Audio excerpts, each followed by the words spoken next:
always singing the blues, not the one to choose. Still I rap at him like Eve tapped at him. Such a bad apple, got game like Madden. So I think it's fun to lose at Wolf Run. So I skip all machines, go and play 21. Now it's on blackjack to get my money back. So my chick doesn't hate, try to double my stack. Still I go hard, and they know me at the bar. Even if I try to hard, they all know my card. Damn. I got 3 bad habits. I'm a gambling addict. I can't hold a relationship. All I do is complain about how I got 3 bad habits. Bad habits. I'm a gambling addict.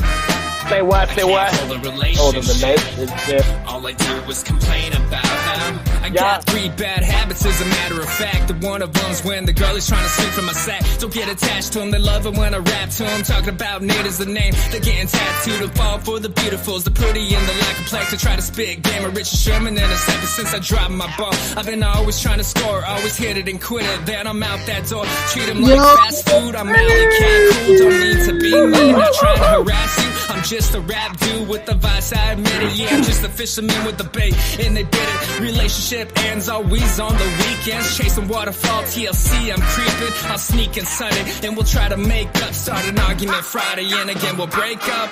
I got 3 bad habits. 3 bad habits. I'm a gambling addict. I can't hold a relationship. No. All I do is complain about how I got 3 bad habits. Say what? I'm a gambling addict. I can't hold a relationship. All I do is complain about it. 3 bad habits, I'm the baddest. I smile too much like a positive addict. Mad critics always bitching I'm too positive. Maybe become a punk and start robbing shit.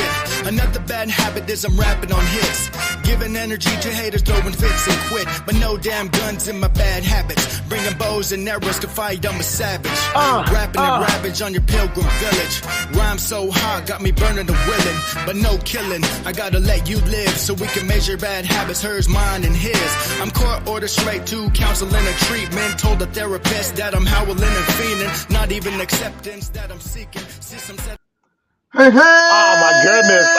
What's up, Facebook? It's your indigenous brother from another mother, Patrick Little Wolf Brooks, coming to you live and in charge here, right here from the Wolf's Den, right here in Secaucus, New Jersey. The B&B Indigenous Podcast coming to you guys live once again. Welcome to our new viewers here on our new channel of YouTube. Of course, I'm joined by the one and only, my man, my indigenous brother from another mother, Rockin' Ron. What's up, Ron? What's going on, y'all, man? Oh, dude, I'm excited. Hold on. We got to put an applause real quick for YouTube.com. My brother's like, don't be saying the .com. People get it. It's on their apps. I'm like, you know what? I'm going to say YouTube.com because I'm from the old school. I want to send a special shout out, man, right there to Brutus, Big B Baez. That's one of KWSO Radio's finest on the Warm Springs Indian Reservation. That's the Confederated Tribes of Warm Springs. If y'all didn't know, that's Walla Walla, Wasco, and Paiute. Sending a big shout out right now. Cree Coffee Company, y'all. If you don't know, they support a South American First Nations in the development of a product that is 100% organic and delicious. Their website is online. You can check out Cree Coffee Company and find them in a Google search. I swear you will not be disappointed. See, my man knows about the black water juice. Yeah. Yeah. Also, real quick, my bro Ty Russell putting it down. He's got a Facebook page called Pacific Northwest Native Connection. If you're looking for it on the search bar, that's going to be PNW Native Connection. Also, a quick special shout out to powwows.com. As always, those guys have been supportive a lot with us. So we want to make sure, before we get officially into what we're talking about tonight, we like to make things light and airy. Before we get into the melodrama, also, we got a special guest in studio joining us tonight. As soon as she comes on, we're going to add her into the show. Dr. Luhui White Bear will be joining us for a portion of this segment. So we hope you guys will join us here for another awesome episode of the B&B Indigenous Podcast. Dr. White Bear is a PhD doctorate in women's gender and sexuality studies and is an assistant professor of Indigenous studies at Oregon State University. And she's got some recent experiences that I know that she can help kind of fill in some gaps in understanding things that she's dealt with personally, I know.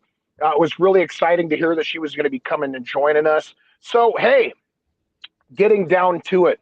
With the many adverse conditions affecting native tribes throughout North America, none have been more prevalent than that of the imposter, also known as the Pretendian. With the recent outings of fake natives in Wisconsin and Saskatchewan, Canada, yet again, we are seeing the real world effects of people that do not and or have not lived our lifestyles, posturing as one of our own. Tonight, we dive deep into the real world effects of what happens when a Pretendian takes position center stage right here on Turtle Island. So, hey, we're getting right into it, Patrick. You know what I mean? Dude, this is a subject I've been wanting to talk to you about.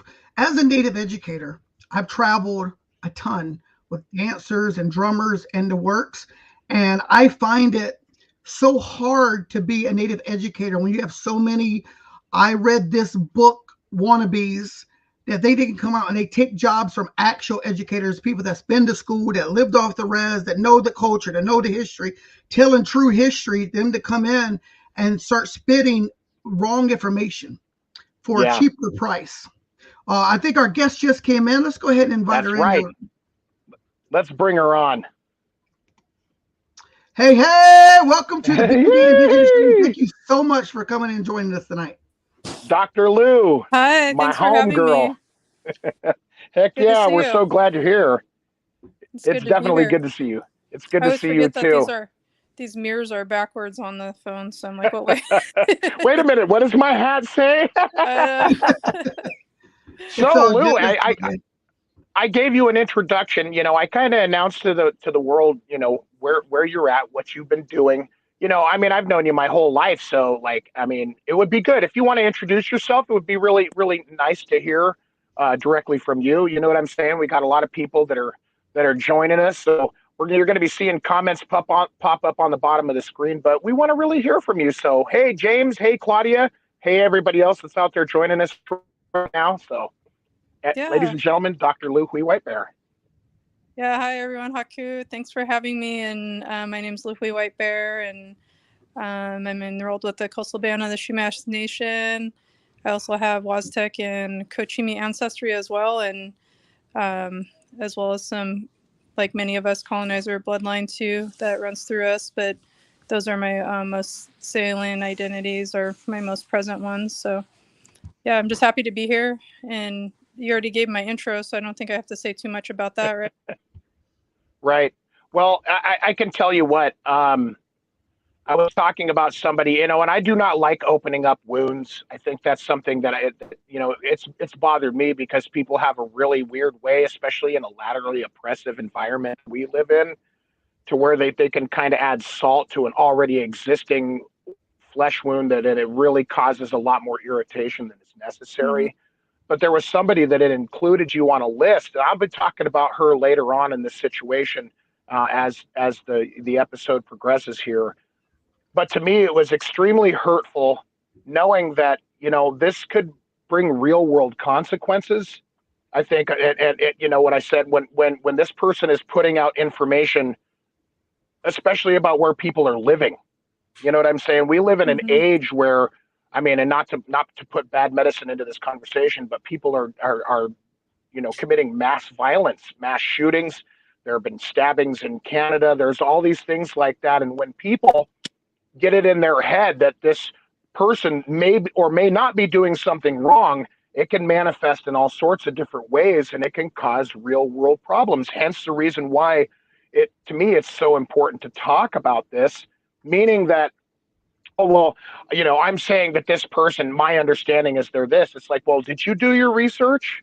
Did you take the time to understand where this person might be from? Yeah, we are all mixed blood. And you know, not every single native out there. I'm saying there are still full bloods, yes. But there are a lot of people that represent the native community, you know, that are of mixed ancestry. My people are Scottish and a little bit of French on my mother's side. My mom's also Osage. She doesn't have a lot of Osage blood, but she does know her family history and where that blood comes from. I mean, when I talk about my people, I say, well, yes, I am Osage, but I'm not claiming the Osage Nation as that's my people. I'm Anishinaabe, Nehiyah, and Chinook. And each of those are three very diverse communities of Native people. You know what I mean? Recently, and this is the conversation that I've had. I was just talking to a couple of sisters from the Portland community, brought up people like Rose Highbear. There was a conversation. Lance Sosi was talking about the situation with Kay LeClaire being outed, as well as the Ho Chunk president um, that exposed Kay LeClaire, co-opting other people's native arts and crafts and whatnot, and selling them online as her own. Corinne Rice, aka Corinne Gray Cloud. I think it's Corinne or Corinne. Corinne. Another woman from the Dartmouth University, Susan Taffy Reed, claiming Eastern Delaware nationhood. She was outed. People in the public sector, like Senator Elizabeth Warren, claiming her native ancestry. Even people brought up Johnny Depp and. But there was another one that I wanted to touch on this because I think of how important it is for me to understand. Back in the 70s, when The Godfather was released in theaters, it had won several Academy Awards. And Marlon Brando refused to accept his Oscar. And he had a woman by the name of Sasheen Littlefeather that was presenting basically his denial of that Oscar award. And, recently she also came up on this list of so-called Pretendians. And I tell people, well, maybe she might not have been upper North American First Nations, but, according to her ancestry, she is a Mexicano or Chicano.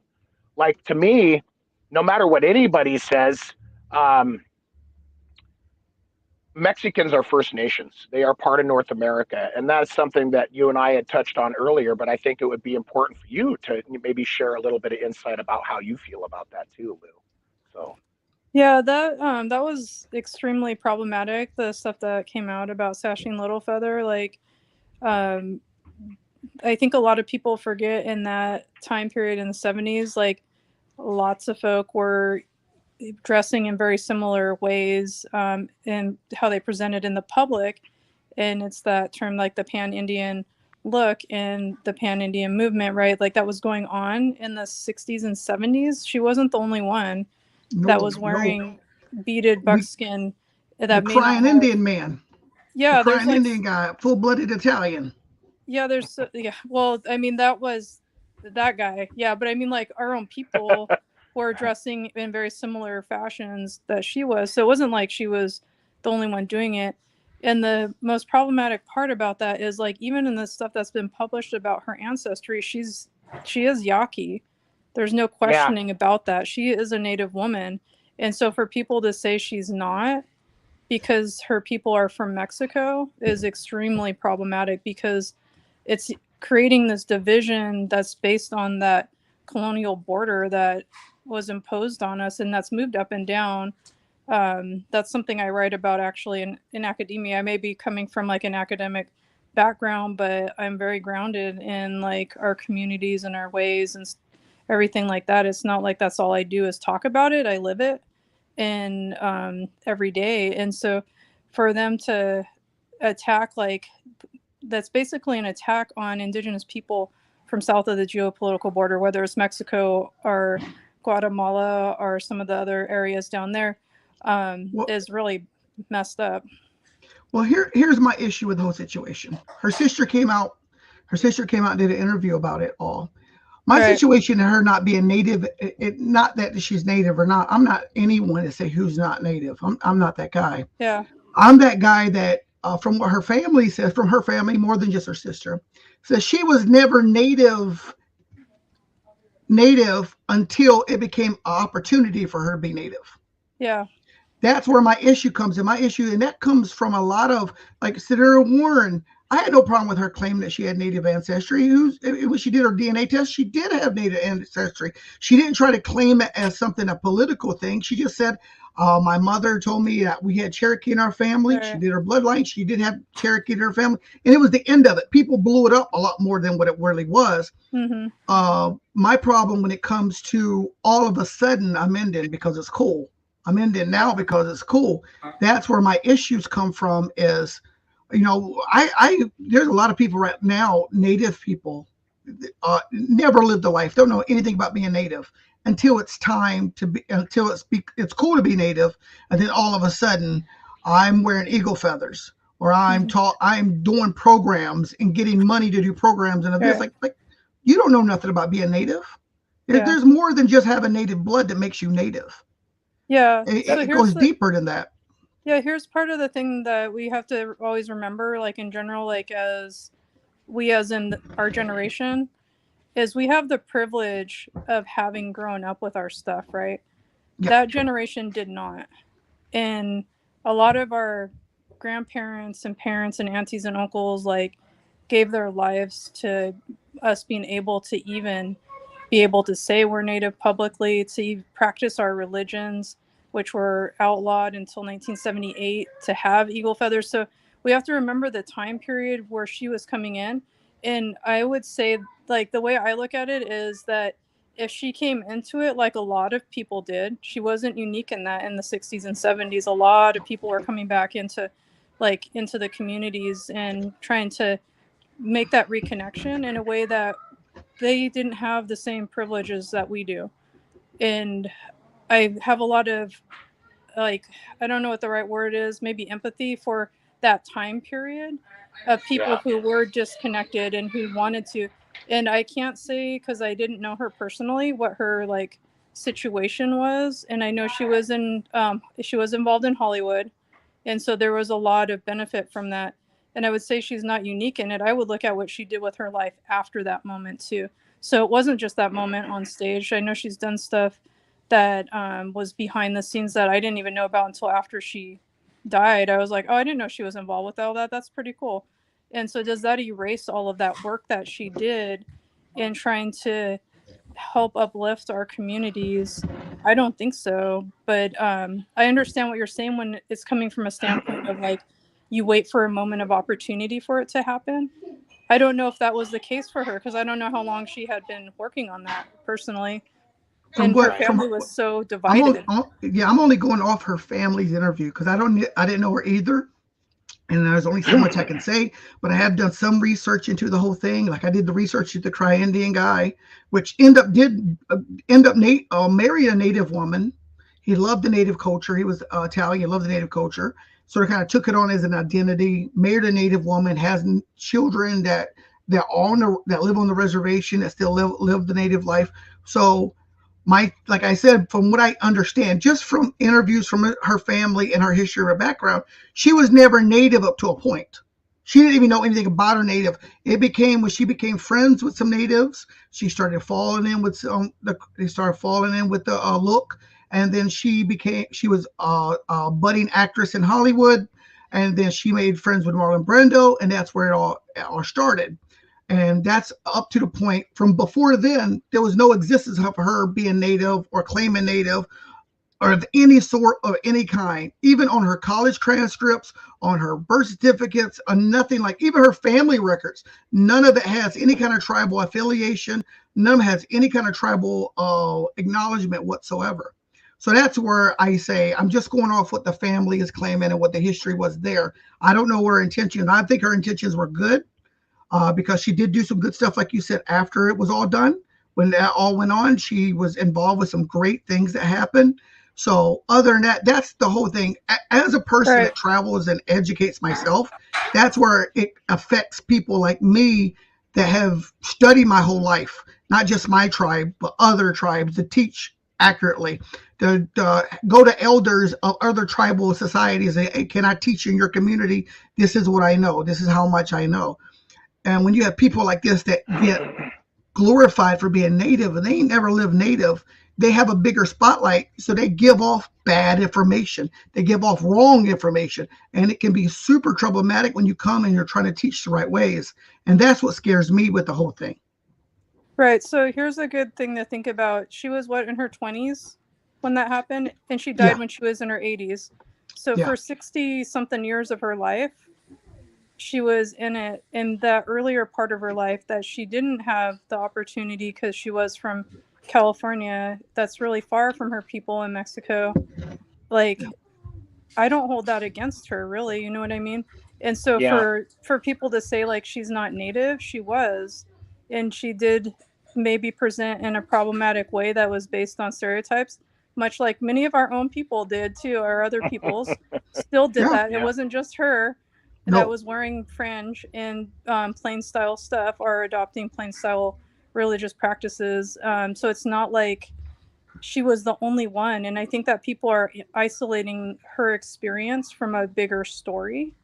And so that's how I'm looking at it. Like, I do think that the point in time we're in now is different than her time, and we're looking at her story from our viewpoint of how people, like the woman, the LeClaire lady, how she like literally made an entire identity up and like was tanning and like stealing people's artwork and scratching off their names and stuff like that. Well, them two are not even in the same category. They're not. No, by so far. They're not. I think Absolutely. that's where I think there's a big difference. But I think what happened is with that attack on her identity as a Native woman, it creates this like, you're not Native because she's Yaqui, is the story that's being told. And so a lot of people, including myself, who have indigenous background, Native blood from Mexico, are like, whoa, wait a minute, that's kind of messed up. It's like there's more to being Native than being from the United States and from Canada. And there's a whole bunch of history. There's a lot of stuff that happens where people leave Mexico out of the conversation completely, where there's active, living, thriving indigenous communities. And there's a lot of stuff. There's a lot of similar things going on with water rights, land protection, sacred site destruction, graves being robbed. All of that is still happening. Yes, and when people say a Yaqui woman is not Native, that causes some issues for the larger story of like what we're facing against colonization. And that's because we're colonized. Yeah, we're Native people in general. We're colonized. Yeah, horribly. And I was getting on somebody the other. One of my white friends said, "Oh man, I wish I was Native because you guys are different." I was like, "No, we're not." You know how much racism goes amongst the Native people? We are horribly racist against each other. I said, Mexicans, there's no such thing as a Mexican. There's no such thing as a Mexican. They're brothers and sisters to us. We never drew lines in the sand. That was the United States. That was the government that drew lines in the sand. Those were just distant cousins that we seen. And for anyone to say Mexican people, Guatemalan people, anybody in South America are not Native, don't know history whatsoever, and they don't understand border lines. I mean, that's why Lakota people in their ceremonies use macaw feathers. Where do you think the macaw feathers came from? We traded amongst these people. Exactly. I seen somebody said something about Sashim being claiming the White Mountain Apache, and yeah, that's true. Like, she did do that, and that was the problematic part. And that is, I do agree that was problematic. What I'm saying is in the conversation, they erased her entire ancestry and didn't acknowledge that she was Yaqui, even though she did claim it later on in her life. And that's the problem. Is so to claim a tribe you're not is not a good idea, because you're well, here on the East Coast, here in the East Coast, people jump tribes like changing underwear. Yeah. They get called out. Oh, I'm Lakota. Oh, I'm Cheyenne. No, you're not, dude. I have to say one thing really quickly that I think will add a really deep portion to what we're talking about here, and it was what you were talking about earlier, Lou. Is that in the 70s, that and the 60s, and pretty much all the way back to like 1910, 1920. It was complete decimation, and my friend brought up the Dawes Rules and the Dawes Act, brought up pre-colonial contact on the East Coast and the Southeast Coast, brought intermingling of the African communities into our northern communities. Rebellion. Yes, there was all sorts of these different things where our people were just looking out for other people in similar situations, but had no idea, because of the destruction, because of the boarding and residential school mentality that manifests in so deeply, where the intergenerational trauma has its wicked effects. I mean, from sexual violence to alcohol and drug addiction to physical abuse. I mean, even human trafficking falls under those, that auspice, as hard as that is for me to say that. it's just the out and out truth, and it's not that I'm not trying to, you know, say that I accept what was done then any more than I accept my own understanding of the way that things are now. Yes, we are starting to reclaim our own personal tribal lineages. Like, I didn't grow up speaking Chinook or Tututni or Kalapuya, but I have a love and respect for those languages. I do understand some of it. I actually was raised around a Lakota ceremony growing up, which was basically my way in to understanding who I am as a human being. I know I'm Anishinaabe. I know I'm Nehiyah. I'm Chippewa Cree and Chinook. And there are literally 16 different bands of Chinook peoples that I represent all throughout the Willamette Valley into Northern California and Southern Washington. So I'm a diverse part of the Native identity as a whole. But I totally understand even more so because, like we were talking about the other night on our Powwow podcast, there is this situation where a lot of our people have muddied up our own personal identities in view of being connected to the whole of the community at large. Oh, a head roach or a certain type of breastplate, or like Patrick had talked about, geometric patterns versus floral beadwork, a jingle dress dancer wearing ankle covers versus not, so I mean, and that's a lot of that has to do with the fact that, we have been in this situation for a really long time that it's just made it harder. And this is part of the federal approach at destroying all of us, not just one tribe, but all tribes as a whole. I mean, residential and boarding schools by themselves with the infanticide. The fact that still right now in 2023, people are not talking about this in mass. I mean, some people are keenly aware of it, even in Plenary Authority of Canada and the Plenary Authority of the United States, and even in Mexico. I mean, this is part of why I say, yes, am I Native? Am I an Ogallala? No, I'm not. But I have a deep respect and love for those songs, that Sundance, because those brought me back to a place where I know that I can connect on a deeper level with my own ways. And it's made me think.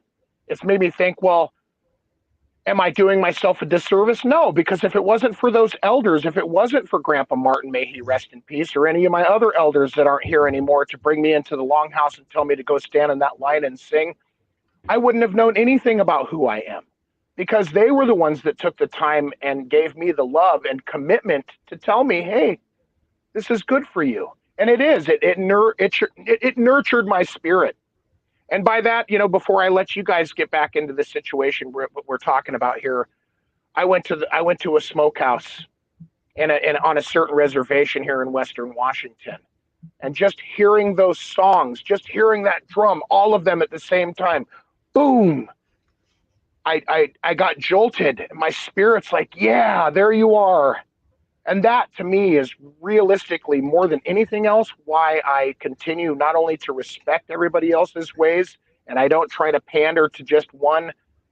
I'm not going to go out there and pretend like I know everything else. It just means that I have a love for our Native identity. And for all of those people that might have a similar love for that Native identity, they're not doing us any justice by taking it away from us and selling it for their own profits, because that's the real issue.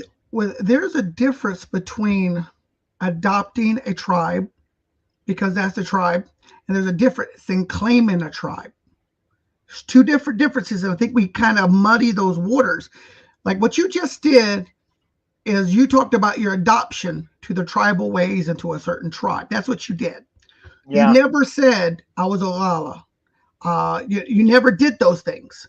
And there's a big difference, because I have a lot of people here on the East Coast. We deal with this because you got to remember, East Coast natives, we fought back settlers for 500 years before they moved west. Mm-hmm. Before the expansion, natives on the East Coast fought back. And people forget about that natives on the East Coast, we fought settlers for 500 years before they moved west. So a lot of tribes on the East Coast were completely decimated and eradicated to the point of our language is completely gone, mostly here on the East Coast. There's only 25% tribes here on the East Coast that still know their traditional tribal languages, and only 60% that still know their tribal heritage of dancing and stories. So a lot of natives here on the East Coast adopted pan-indigenous beliefs. There's a lot of here on the East Coast that do Sundance, drag skulls, so on and so forth, because they have no identity, but they identified with this particular tribal customs.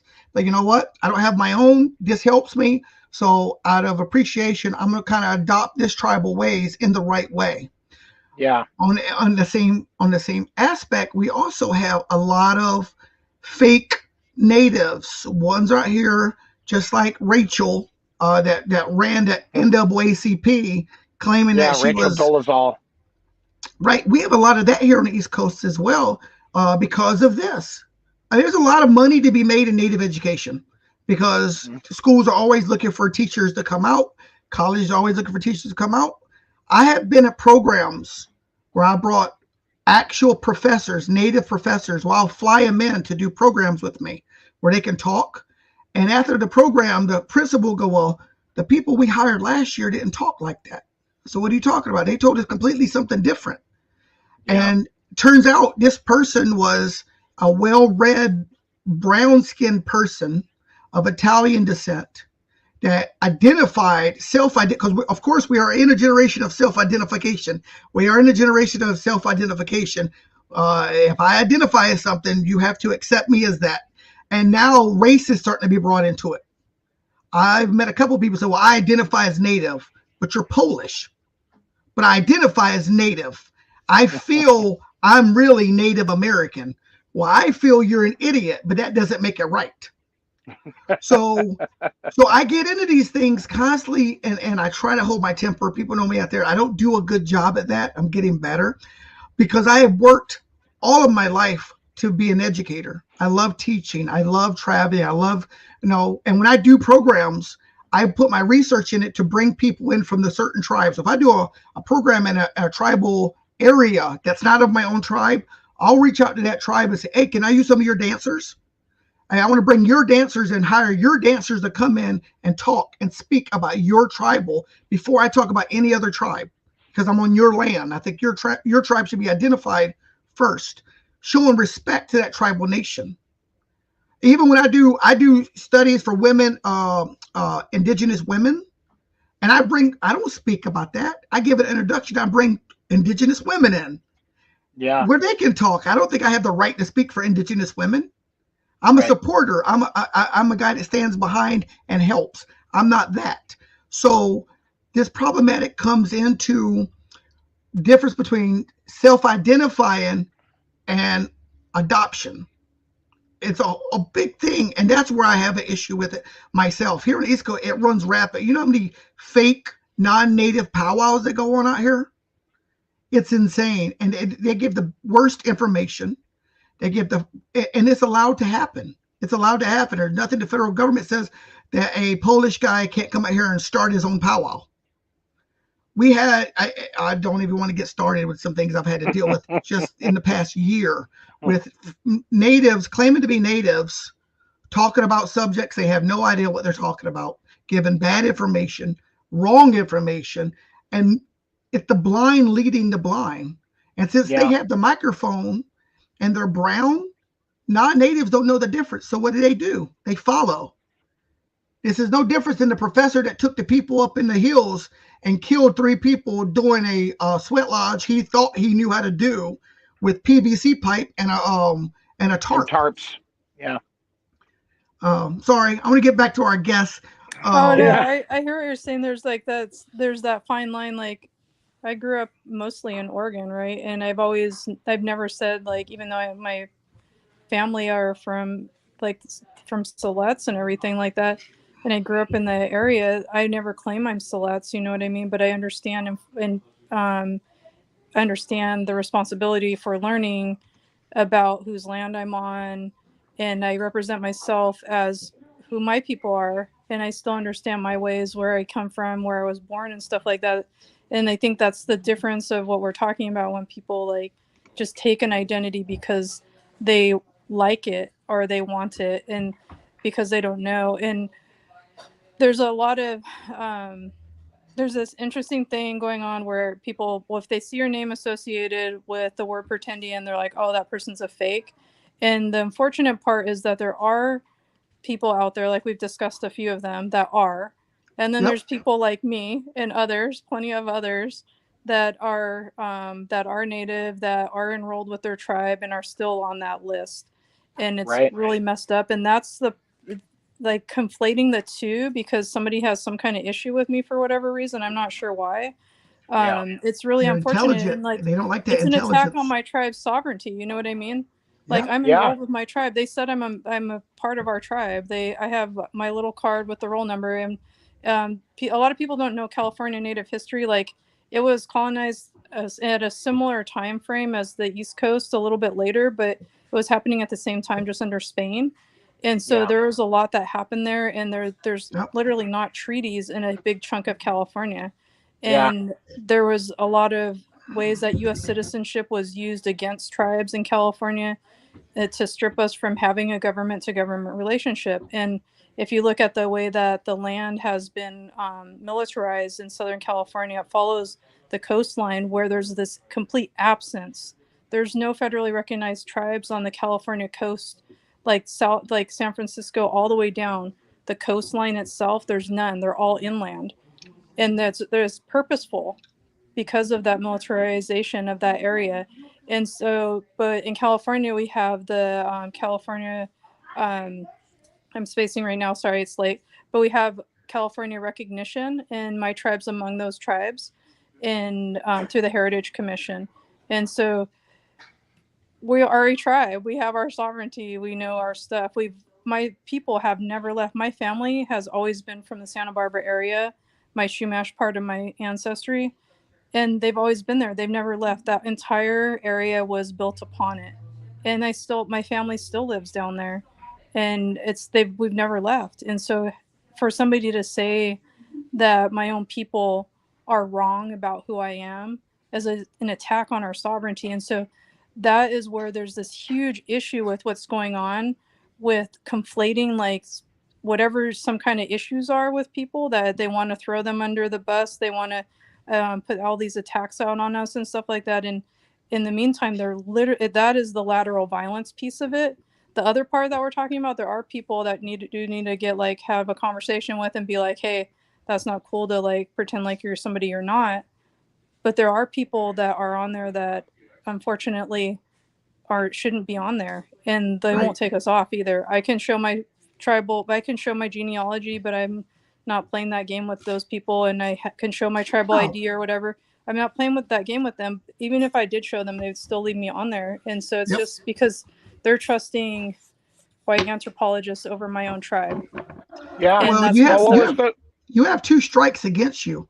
You have two strikes. You're I do. educated and you're a woman. Oh, So I thought you were I'm gonna say speaking. I'm not federally recognized, and I'm like I have It's an indigenous from Mexico. I thought those were my two strikes. no, your two strikes or We're not talking pedigree no, now. We're talking. no. We're believe it or not, that's the two. Unfortunately, I hate to say it, Yeah. but when you come out intelligent and you're educated and you know what you're talking about, people don't like that.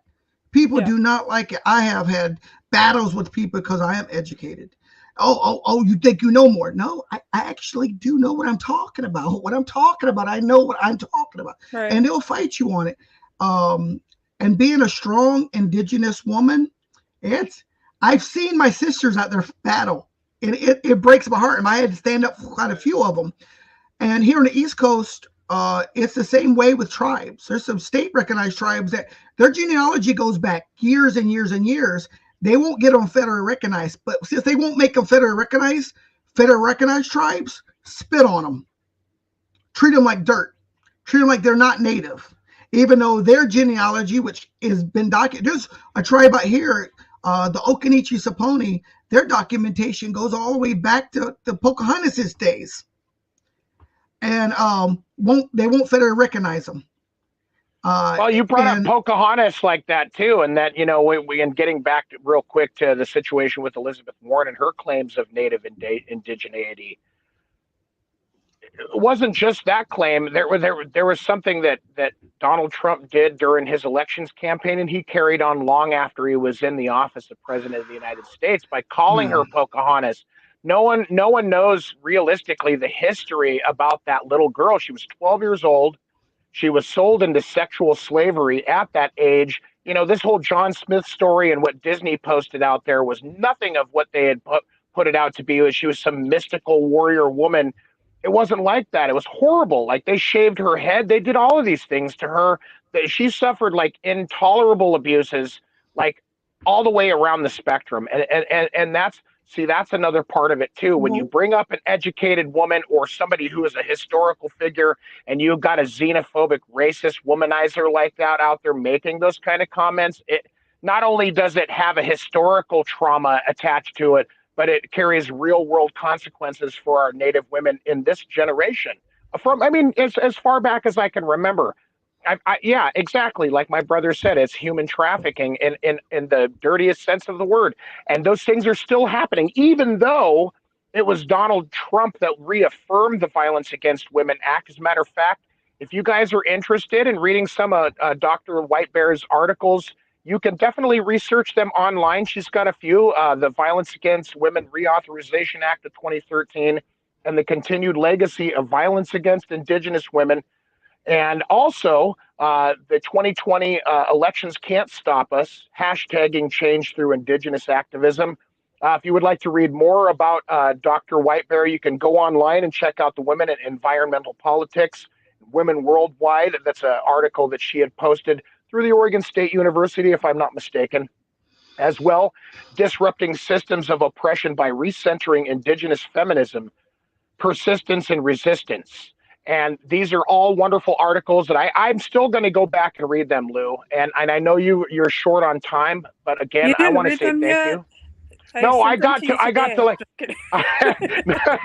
all 6 of them. No, I'm going to get right to those. Rob, you're fired. You're fired, Rob.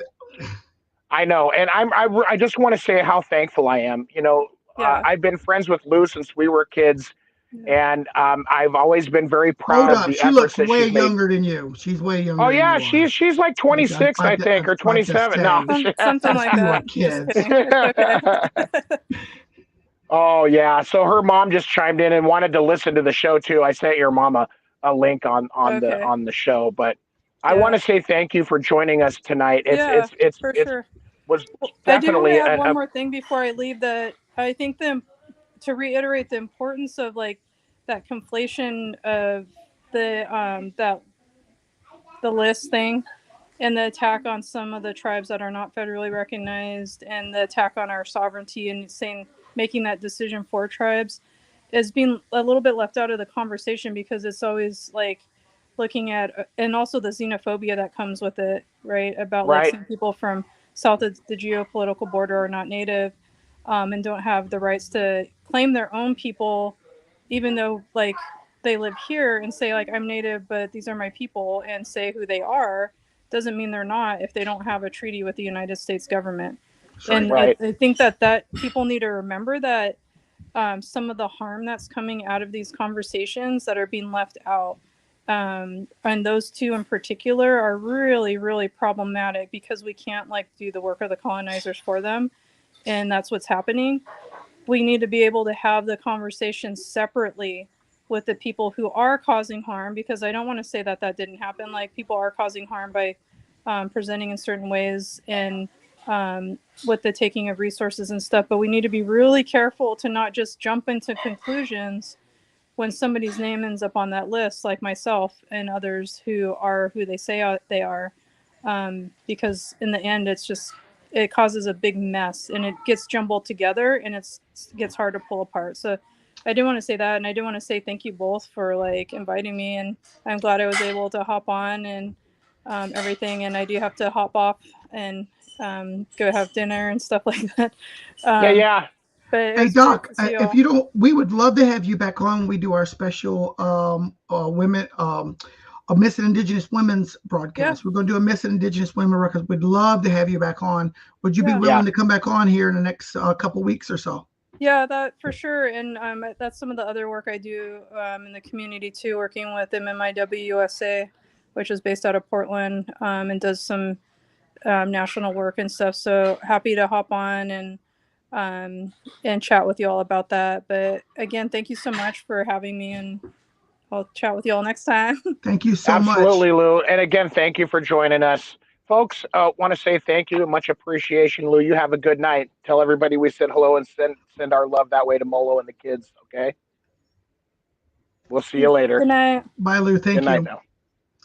Oh man, this So- is great subject matter. Things that we don't really talk about these things. We talk about these things in our living rooms, but we don't Yeah. really bring them out on how much this is done. And I talk about it like crazy because it drives me absolutely insane. About all this,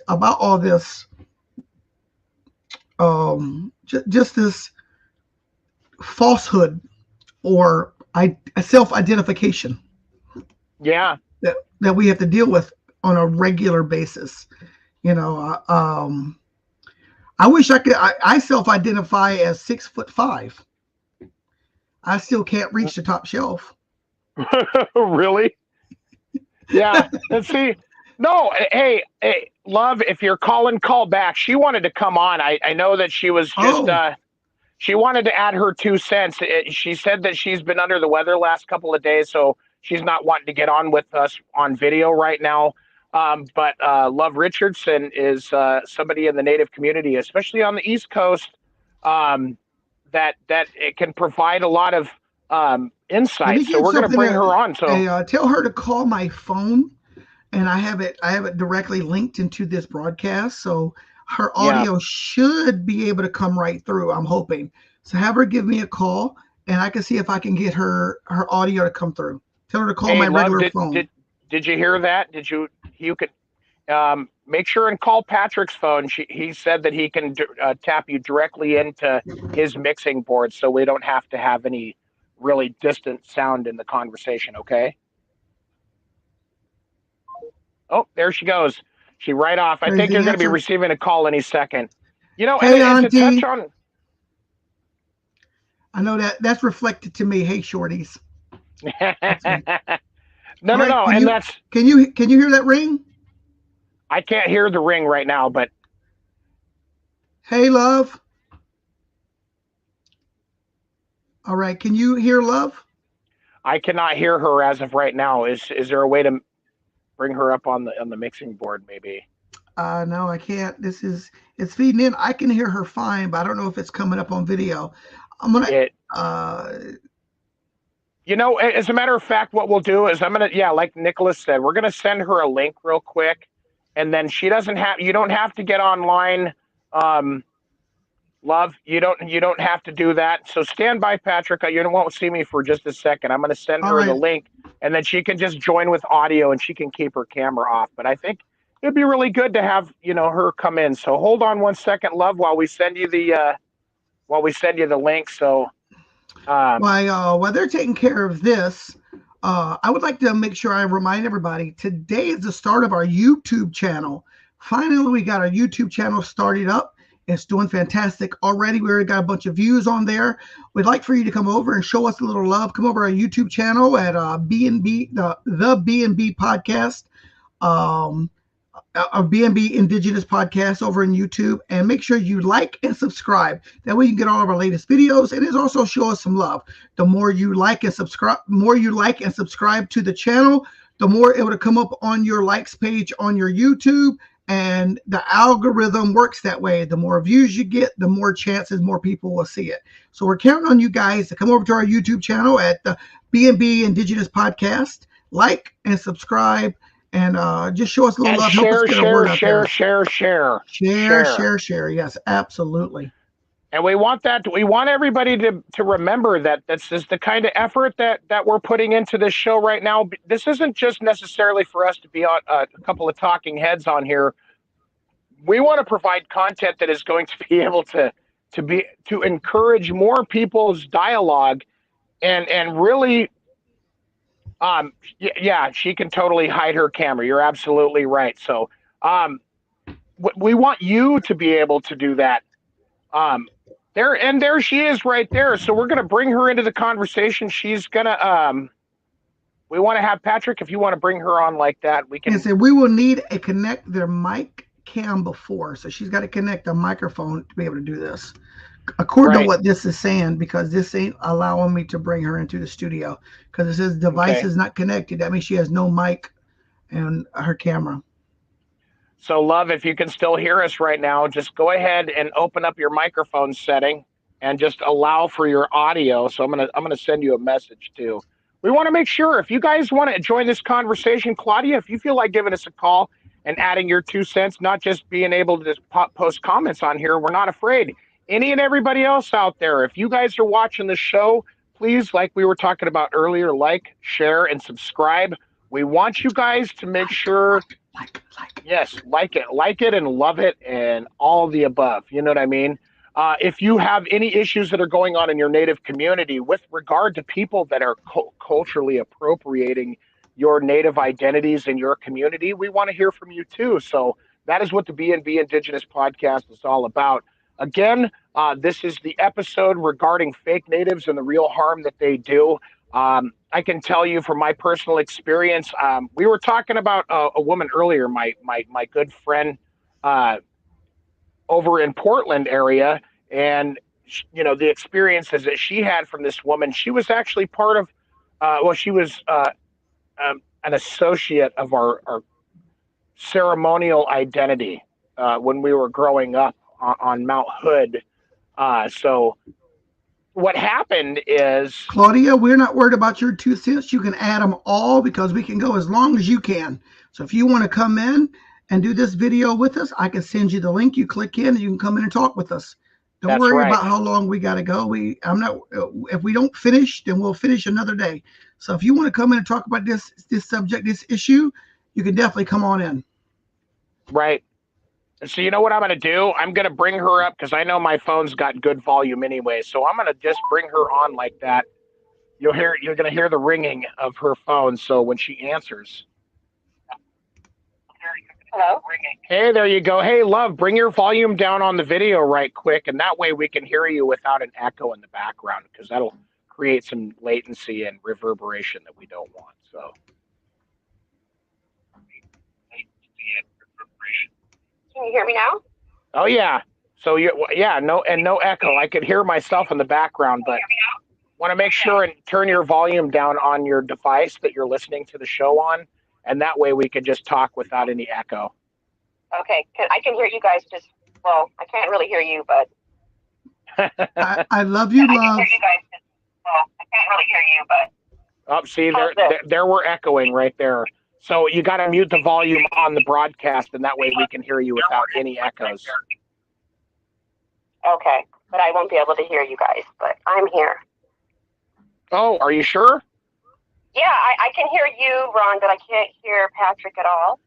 It's all good. I can hear you, love.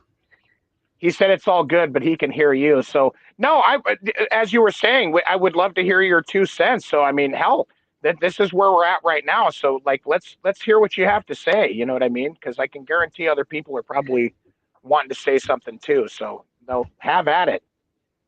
Certainly. First of all, I'd like to introduce myself. My name is Love Richardson, and I'm an enrolled tribal member of the Nipmuc Nation out of central Massachusetts. And I'm also a council member. I'm a former commissioner of the Commission of Indian Affairs in Massachusetts. And this topic really hits home. And I'm so glad that you're having this show. One of my situations that I have is that recently I was a part of the Indigenous Peoples Day that was held, the Boston Marathon in 2021. And I was on the committee there with a couple of other area local tribes. I can't read that, Patrick. He said he loves you, love. Oh, I love you too. I love you too, Patrick. You're looking great. All this working out is doing so wonderful. Yeah, you look so good. Bringing sexy back. But, Yeah. I'm sorry. If people don't know me, the two of them are like my brothers. So East Coast, West Coast, and I love both of them very much. But what I was saying was that being on the committee where I was the only state recognized committee member for the Boston Athletic Association for the Boston Marathon for the one and only time it ever is going to be held on Indigenous Peoples Day. I mean, wow, the experience that I had working with the federal recognized tribes was just lateral oppression. It was just horrible. The violence, the verbal violence that was going on, the private meetings that were held by the federal recognized tribes, and the Boston Marathon is 80% held on my tribal homelands. Right. So that was pretty horrific. They had meetings that were only for federal recognized tribal members, and they tried to block our tribe. And I'm not saying it was the BAA, but it was the other federally recognized tribes in the area. Right. Even though I worked for one of them for 5 years, they had some members, not all, but they had some members who, you know, they really, really had that kind of mindset. And to me, a federally recognized card, to me, that is just a federal dog tag. You know, I mean, how much do we want to decolonize? You know, Claudia, that is so true. But it's just the lateral oppression that happens is just amazing. I have cousins who are my blood cousins who did not get enrolled by the age of 3. Yeah. And a lot of us, we have mixed blood. We look far darker than some. I'm not going to say all because we come in all different shades, sizes, shapes, and we identify as Indigenous people from who we are through our bloodline. Yeah. Not of how we look. And we've got to get away from that. There's a tribe that up until 4 years ago, when you went to their local powwow, they had a seating for federally recognized tribal members only, like a big, huge sign. And I just could not believe that I was attending a powwow when it said Fed Rec Indians only. So that is not a litmus test of who is and who isn't Native. I was recently on social media just 2 days ago, and I was attacked by some folks out west, not in this area. I feel like the people in the Pacific Northwest have been very, very good to me. And they were telling me that I was looking like a white or an N Indian. And the thing about it is that, you know, the name of my tribe comes from my family's last name. So, and there's no, without a doubt, you know, our creation story comes from my family's name. Yeah. So it's just amazing and interesting how we as Indians, we talk about decolonization. We talk about, this lateral oppression. And if we go by the color of one's skin, I have a sister who, a Native sister, who is very, very dark skinned, and she recently let me know. I mean, she's an enrolled tribal member of her tribe, and she recently let me know of how the horrible things that she has gotten treated because of the color of her skin. You know, right. and as we go around and we start to identify, and we are teachers, we are educators, we are artisans, we are, flute makers. You know, some of us have been adopted through the ecosystem. Some of us don't live in our traditional homelands, right. And it's just not the way to go. It's very, very harmful. You know, a lot of people who did not grow up within their tribal homelands or their own community, some of them don't start to really connect. They know that they're this or that, but they don't connect until later in life when they have children. Yeah. Because they want their children to have what they didn't have. So it really, really upsets me, and it really, really is harmful for folks who are card-carrying, and I am a card-carrying person, tribal member, a citizen of my nation, that for us to say who is and who isn't, we need to be very careful. But then again, I'm also angered about the grant dollars and the monies that's being taken away from tribes, like my tribe that's straight acknowledged. You know, there's grants and stuff that we should be having to do with to teach our own folks to keep on, so our tribe doesn't go extinct. So we can, fill our baskets up, fill our medicines up to go and forage and do these things that we cannot because of these grant dollars are being taken away from these nonprofits who no one even knows anything about. You know, they're taking a little bit of Ojibwe, they're taking a little bit of Lakota, they're taking a little bit, of Narragansett, and they're all hodgepodge and the whole stuff, the mess out of stuff. You know, it's almost like bastardizing our culture. So I have a lot to say on this topic. I've had this, conversation with the both of you. I've had it with Auntie Claudia. I've had it with some of my tribal members, and it's very, very harmful. I was attacked yesterday or 2 days ago, and it's just still sitting with me like, wow. You don't even know me, and if you only knew who I was. Well, we shouldn't have to throw out a card, you know what I mean, and say, this is who I am, because to me that is colonization. We're doing that to ourselves. Well, and one of the things that I want to key on real quick is that we were discussing the situation about the pedigree, Patrick and I, on previous episodes of the B&B Indigenous podcast. But I can say this much right now. There is a real world threat, as you said, when people are appropriating financial opportunities. And then the rest of us, my brother made a point earlier. He says, a lot of these people are making hundreds of thousands of dollars or millions of dollars a year, setting up nonprofits and taking all of that money from the federal charter and whatnot, or for donations. And then Philadelphia. Yeah. And being broke. The rest of us are broke, and because if you really want to cut down to brass tacks, money is their system too, and then that's why we're saying what we're saying. It has nothing to do with the fact that we don't want everybody to have their recognition. And I'm going to key in on this because it's been sitting on the tip of my tongue for a while. Go to Western and Eastern Europe. They have mock Sundances over there, mock peyote meetings over there, and mock powwows that they call their Sundance life dances or whatever, but they are doing everything in their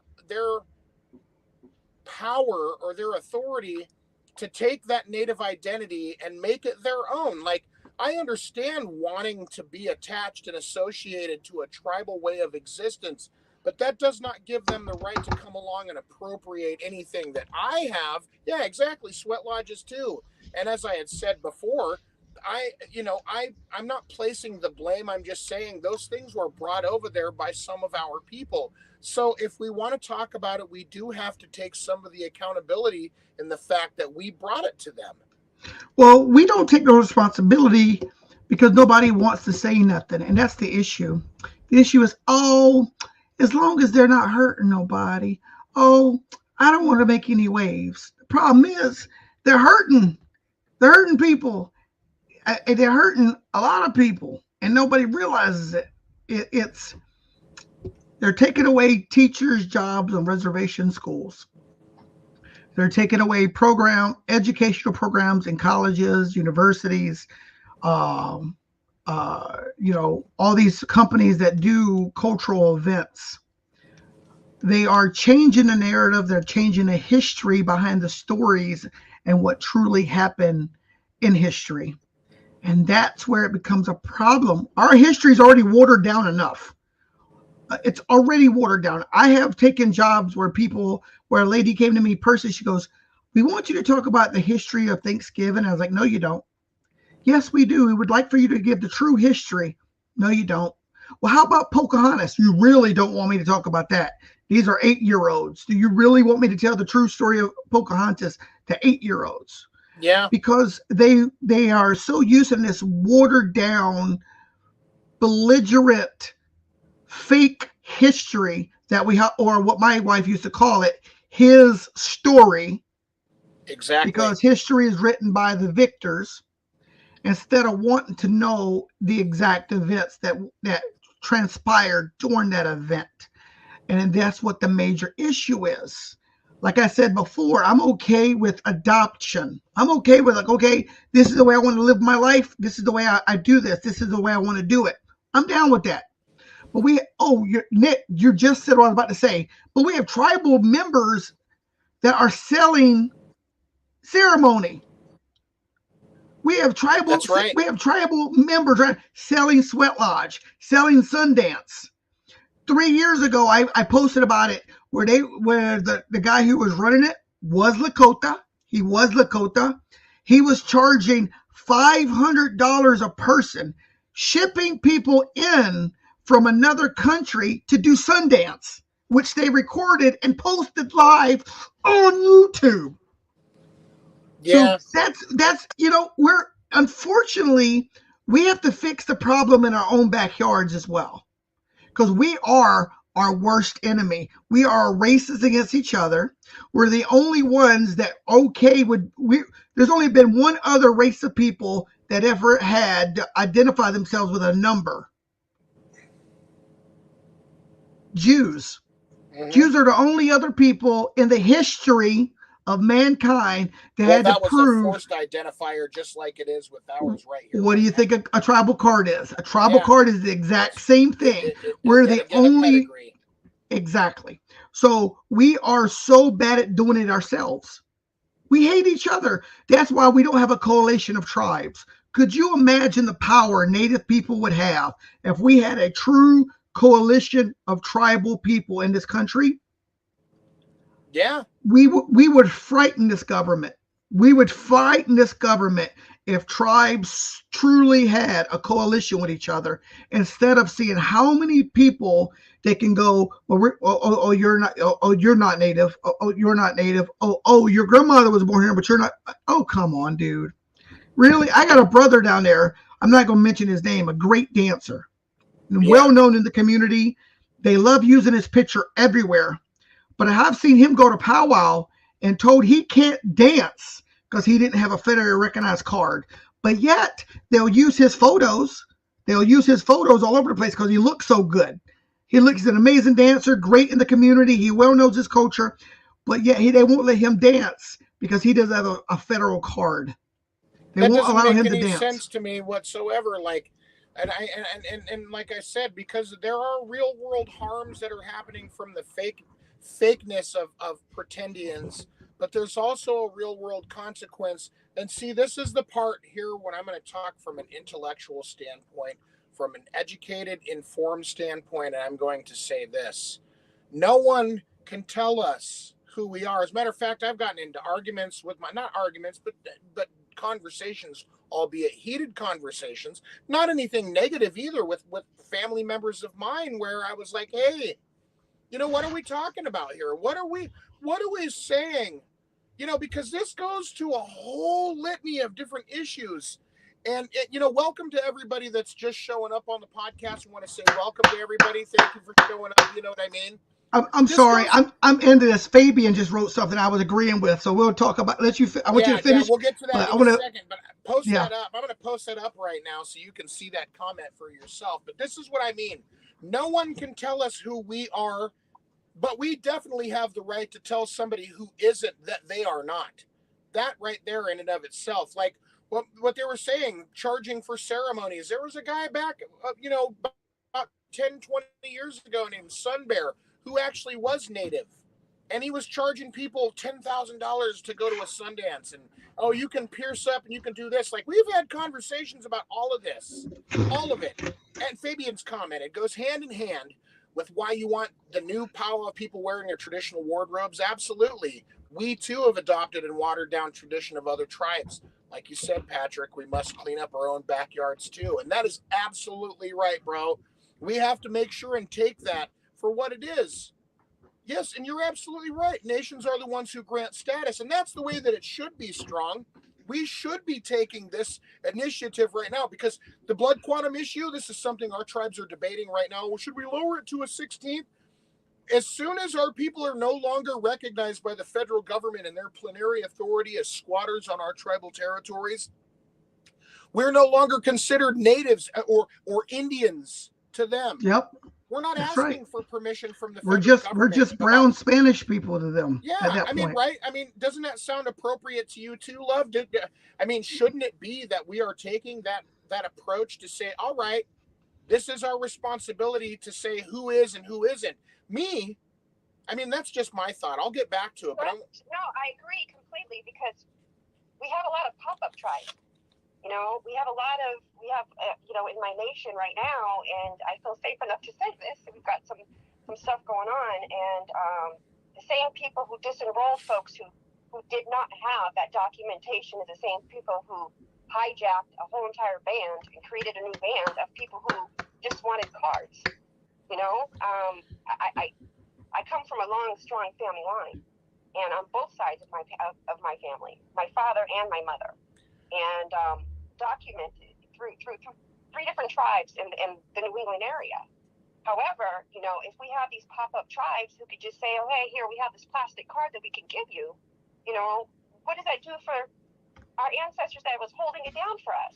What does it say about them? What does it say about all those years, 14 years on tribal council, you know, of trying to fight for our people, of federal recognition being granted and 2 days later being taken back from us? That doesn't mean that we are any less than any federally recognized tribe. However, when we have these pop-up tribes, it just takes so much away from any legitimacy. You know, if we're going to do this by who's recognized and who's not, we have to really think about that too. I'm going to give it the jazz band snaps up, or Men on Films, 3 snaps up in a circle. Love, you are on the money right there. You're absolutely on the money. And like I said before, man, I've never seen a people that hate their own people as much as we do. We don't. We hate our own people more than anybody else can hate us. And it's constant crabs in a bucket. Constant crabs in a bucket. We will discredit each other so fast. Now, mind you, there is a lot of discrediting that needs to go on, but we'll discredit the ones that are working their behinds off to try to do. I believe in calling our own people out first before I call out anybody. As you notice, I don't call out the government. I don't blame the government for anything. I don't blame the government because in my own view, a lot of things that the government has done to us, we have grown through and we can fix with amongst our people. We want to talk about the government trying to keep us hungry. Well, we're investing in casinos, but we're not investing in hydroponics, solar or wind power, anything. We're not investing in ourselves. We're just waiting for that check to come in. And people can hate me if they want to. It's true. I know tribal societies that each tribal member makes like $4,000 a month. And the kids get like $40,000 when they turn 18 years old. That's right. $40,000. And you look like, well, where's the aquaponics? Where's the investment in solar or wind power? Where's the investment back into where we can become self-sustainable? Where this money, where's the economic diversity? That money is going to run out. Listen, Native people, you may not believe this. They've been trying to cut funding to Native people for years. And right now, we are closer for our funding from the government to be cut, closer than we've ever been. The Republican Party, I'm not Democrat, not Republican. I don't believe either one of them. But I'm only saying because the Republican Party has been fighting against Native people getting money for a long time. And it came out publicly a couple of years ago when Obama passed the law for all that money to be distributed. Yeah. You know how many Republicans came out going, what does these Native people need this for? What is these Native people? Why are they getting all this money? All they are doing this. All they are doing this. All this are is doing this. The thing about it is that money that we do get from soil rights, for ground rights, for all these different things that we've got agreements with the government to be able to receive this money, they want to cut all that. They want to cut it. So we need to learn how to be self-sustainable without that money being there. So the money that we are receiving needs to go back into it.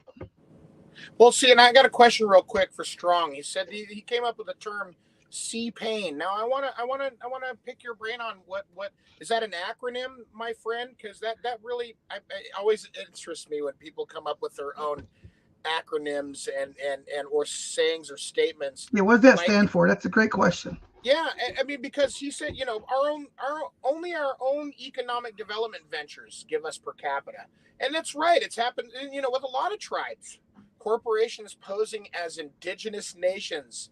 See, dude, yet again. Let's give it. I like that. I got to get that put on a T-shirt and put Strong Walker on it. Yeah, you know what? It's almost like a rap artist with the name C-Pain. Not T-Pain, but C-Pain. Now, I know T-Pain, I know he does a lot for And I know the C-SPAN. African American community. T-Pain be out there buying groceries at Walmart. He'd be showing up, be like, "Oh yeah, girl, don't even worry about that. I got that." That to me, Yes, often 501c. We're dealing with that in Philly right now. Strong Walker. We're dealing with that in Philly right now, where people are getting 50C. One thing the things that Strong Walker was just saying was about lineage. Yeah. And so my tribe does descendancy as well. However, we have certain family lines. So if your family line is not within my band, my tribe has 5 bands. Right. But if my tribe, it's not, if your last name is not within that band, you do not get to get enrolled. That doesn't make you any less Nipmuc. Yeah. Well, see, and then we set our own standards as a tribe. Well, he just said something too, that he's the hereditary chief of the Delaware Nation, Lenni Lenape, Peter, and there is that woman I was just talking about. Her name, Susan Taffy Reed, Eastern Delaware Nation. That's what she was claiming. She was at Dartmouth. This is what I mean about the real world consequences of people making these claims like that. You're in an indigenous studies program, or you're working closely with the native community out there. I can tell you what, yeah, she's not. Exactly. And then academia is the worst. Well, and then that's what I'm saying. And that's and we appreciate that, bro. We appreciate the outing. Strong Walker. Do I know you? I mean, yeah. I gotta know you. I gotta know Strong Walker, yeah. But it sounds like it's a good, strong indigenous name, not just. No, I know so many of the Lenapes out here. Lynn Lenape, he's Lynn Lenape of Pennsylvania. I know a few of them out there as well, but I know all the ones here, the Lynn Lenape here in South Jersey as well. Yeah.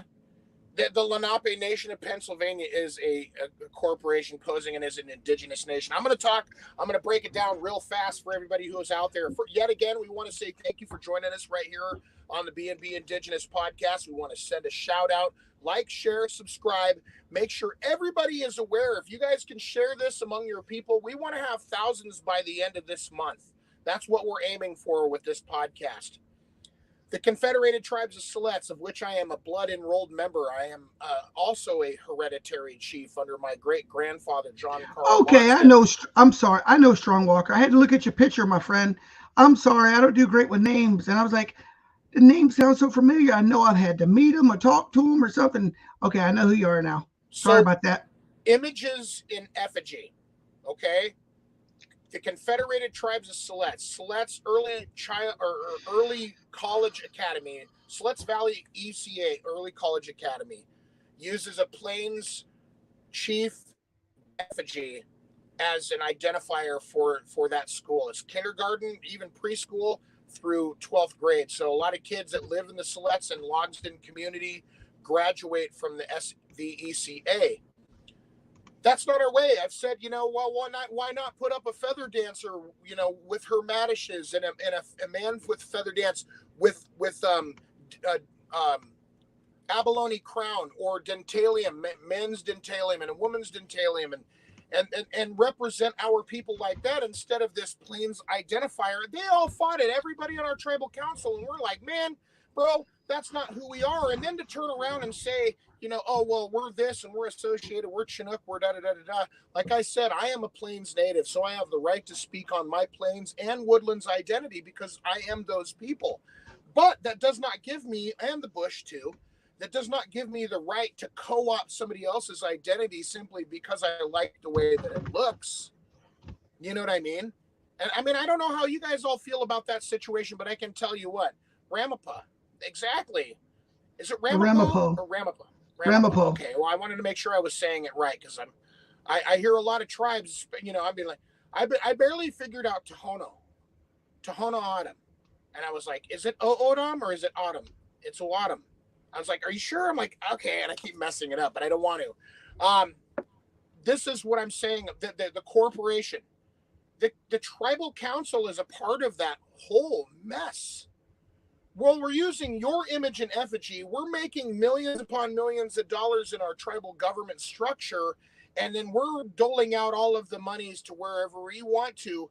Oh, we're sorry, you can't use that same effigy. You can't use your own personal identity, even though we are co-opting your identity, and we've postured ourselves as a corporation with a corporate ordinance and a securities ordinance and all these other ordinances at the tribal council level and a tribal constitution talking about how you're there for the health, wellness, and longevity of all tribal people in our enrollment roster. That's not the case. Most of the time, those monies don't even come close to our people. Some tribes out there, and like I've mentioned in recent times, like the Seminole Nation, they're a $30 billion franchise, okay? They all have money. Every single one of their tribal people has money. But then at the same breath, tribes in California that have disenrolled their people like that because of money, because they feel like their per capitas or profit share payments are being threatened by more tribal membership being on board. That's the reason why they attack them. Well, we never liked your family anyway. And that is a real world situation, you know? It's rough when it comes to that. It's so many families getting disenrolled that's been on the rolls for 50 years, 60 years, 70 years, 80 years, and they're getting disenrolled because of disagreement with the new tribal leadership coming in, so they disenroll them. Yeah. It's the way they control that money, man. What were you saying, Love? Go ahead. I have to share this. So, about a year ago, I was asked by another tribal leader, actually a chief, if I would consider. I went to school for tribal governance, and I was asked by a chief if I would connect with all of the bands of my nation, and we would form some sort of unity group. Yeah. And living out here in the Pacific Northwest, I see how like the Confederated tribes work, and for example, and Warm Springs.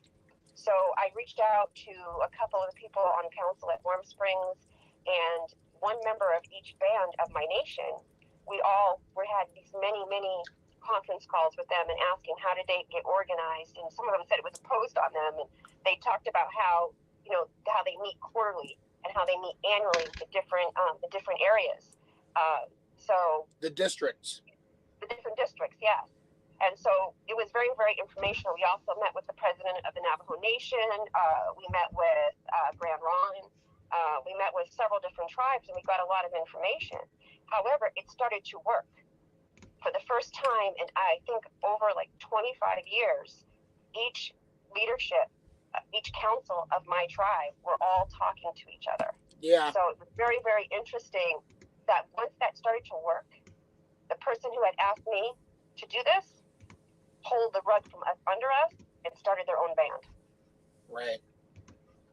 So, and it's very interesting how when you start getting continuity and unity amongst your tribe, and there is actually a peace is near, how folks can get so terrified of that and their grip on power, which is not our way. That colonized mindset of they're gonna start making changes, they're gonna start unifying, they're gonna start doing things. Our children are actually gonna know who they are. Right. How they can just rip that away from you, and all in the name of grant dollars. Well, and I can say this much, there is a lot of competitional mentality going on right now, or is it competition? Not, I don't think there's a plural there. Anyhow, I've even thought of that, outside of the idea of just, monetization. I'm tired of the way that my government exists. Why am I tired of it? Is because the same old tired mentality. I was even in a debate earlier with one of my aunties, and she got off the phone with me because I'm still going to stand strong in how I feel about how I feel the majority, and I mean like 75% of our enrolled membership has been marginalized. Why do I feel that way? Because I see that if things were done just a little bit differently, and I'm not saying that money is the most important system here, I'm saying that I have a responsibility to make sure that all of my people benefit. Now, we are a confederated tribes, 27 federally recognized bands of Chinook peoples. That means that we represent many different bands of Chinooks throughout the whole of Western Oregon, Washington, and California. That also means that if I am confederated, that was under the Indian Reorganization Act, the Indian Termination Act, all of those things. They said, well, we're going to lump you all into one territory. We're going to force you to sign the Rogue River Treaty of 1855. And all of you are on one reservation now. The original Coast Reservation went from Brookings, Oregon, and southwest, the very bottom of Oregon, to Astoria, all the way to the top of Oregon on the peninsula, inland 150 miles to the foothills of the Cascade Mountains. Now, our reservation consists of 3,760 acres. That's it. And yes, fee to trust lands and fee simple and all those other attaches, then purchases of land, marble murrelet habitat, half of which was logged off. You know, there's all sorts of different, you know, I would say, you know, land that we have reappropriated, but I just don't like the way that the business done. I do not like how 70 to 80% of our people are at or below the poverty line, but I'm supposed to trust these same people who have been at it, albeit minor, you know, changes here and there or different people getting elected, but the core group of those that claim to be leaders, and I have no trust for them. And why is it that I'm forced to stay in this tribal dichotomy when I know that if I was to just say, okay, well, we are the tribes of the Umpqua, the Tututni, and Kalapuya. Yeah. I would not have any problem whatsoever. I would not have any problem with just going out there and taking my peoples from that specific group, that specific lineage or those lineages, and saying, you know what, we don't want anything to do with them anymore. And we should, by all rights, have that ability to do so, because we were forced into this group. We were forced into doing whatever it is that we were told to do. We were forced onto the reservation, just like the Cherokees and the Choctaw and the Creek and the Lakes and the Sac and Fox and the Apaches. All those other peoples, Ho-Chunks and Winnebagos, are forced on the reservation or forced on the Trail of Tears. That's why I'm saying with the way that I look at it, it should be that I have the right. I have the right to say how it goes for my people, for my family, and I'm not asking them to use image and effigy. If I want to be identified as somebody that is a tribal person that has his own group of people that actually wants to work together, I should not have to be forced just because the federal government says, oh, well, we confederated you as a tribe. It's like, we weren't asking you for permission when you came here and murdered everybody, bro. And then, and like Nicholas said, getting back to the Pretendian problem, we have a lot of Pretendians in our own community, people that have been, how would you say, colonized so badly that there is no such thing as an identity as a native person whatsoever. They've got dark skin. A lot of you I got some ideas what we can do. I can tell you what we can do. We can stop supporting these fake powwows. Okay, yeah. There's one thing here on the East Coast especially, and I know there's a lot of in Ohio as well, a lot of non-Indigenous powwows that they just put on. We can stop supporting these things. We can start protesting them. Mm-hmm. We can start literally protesting them because it has to be done. We can start calling people out publicly and start, you know, let's see, our identity is lost in division. Yeah, absolutely. You're absolutely right. But that's how we can, that's a start. I mean, that's just a start. Start calling these people out publicly and stop supporting these non-Indigenous held powwows. Because here in the East Coast, there's a bunch of them, man. There's a bunch of them. And we need to start calling educators that are coming into, gathering is one of the biggest ones.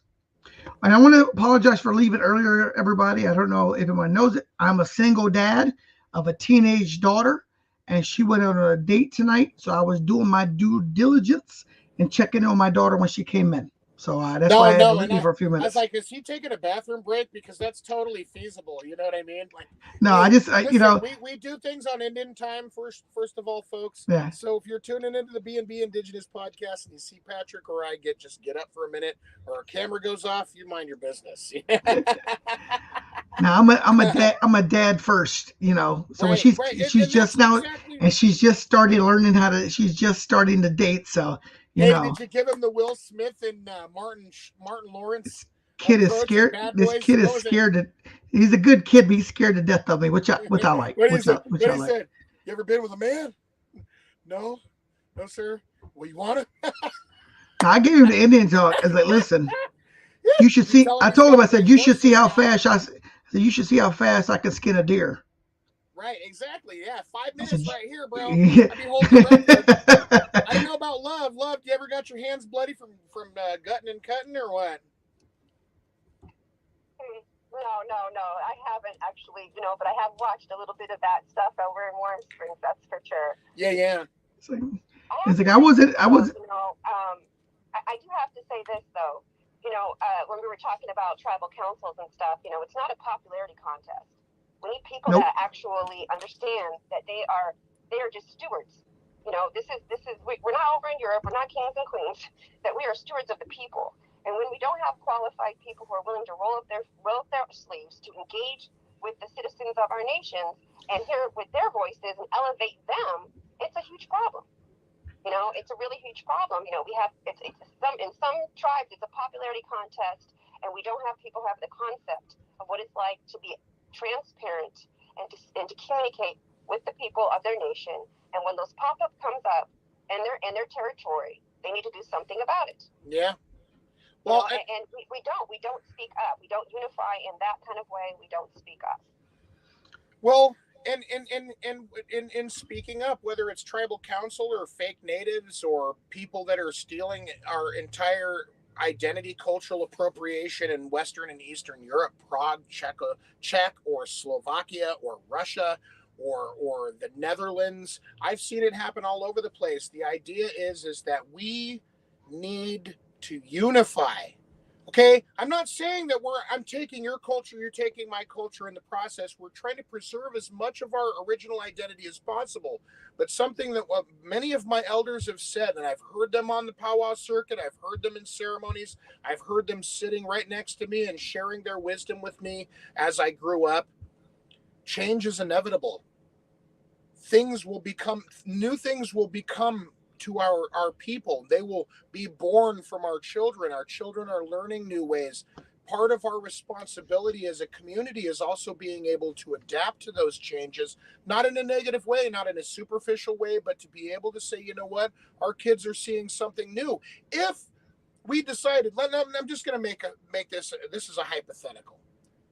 We decided that we were going to have a new way to go and pray. Like, for instance, Wovoka, that brought the ghost dance to the people all across this continent. He had a vision, and he said he was going to make it so that our people could pray and smile again and celebrate the fact that we will rise from the ashes of them trying to destroy us so that we could save ourselves as societies. Are we talking about the Christian guy that came up with the ghost dance? That's what a lot of people have had negative things to say. But he was a Christian guy. That's been put effect. He was a Christian guy that mixed tribal traditions and Christianity together. That I know that's a true account. Now, I'm not saying nothing bad about it. Not saying nothing bad about it because the American church, say I'm not saying nothing bad about it. I'm just saying if we're going to talk, let's make sure we put that out there. Yes, no, you're absolutely right. And Wovoka did follow Christian theology in a lot of ways, but he also followed his traditional ways in the same breath.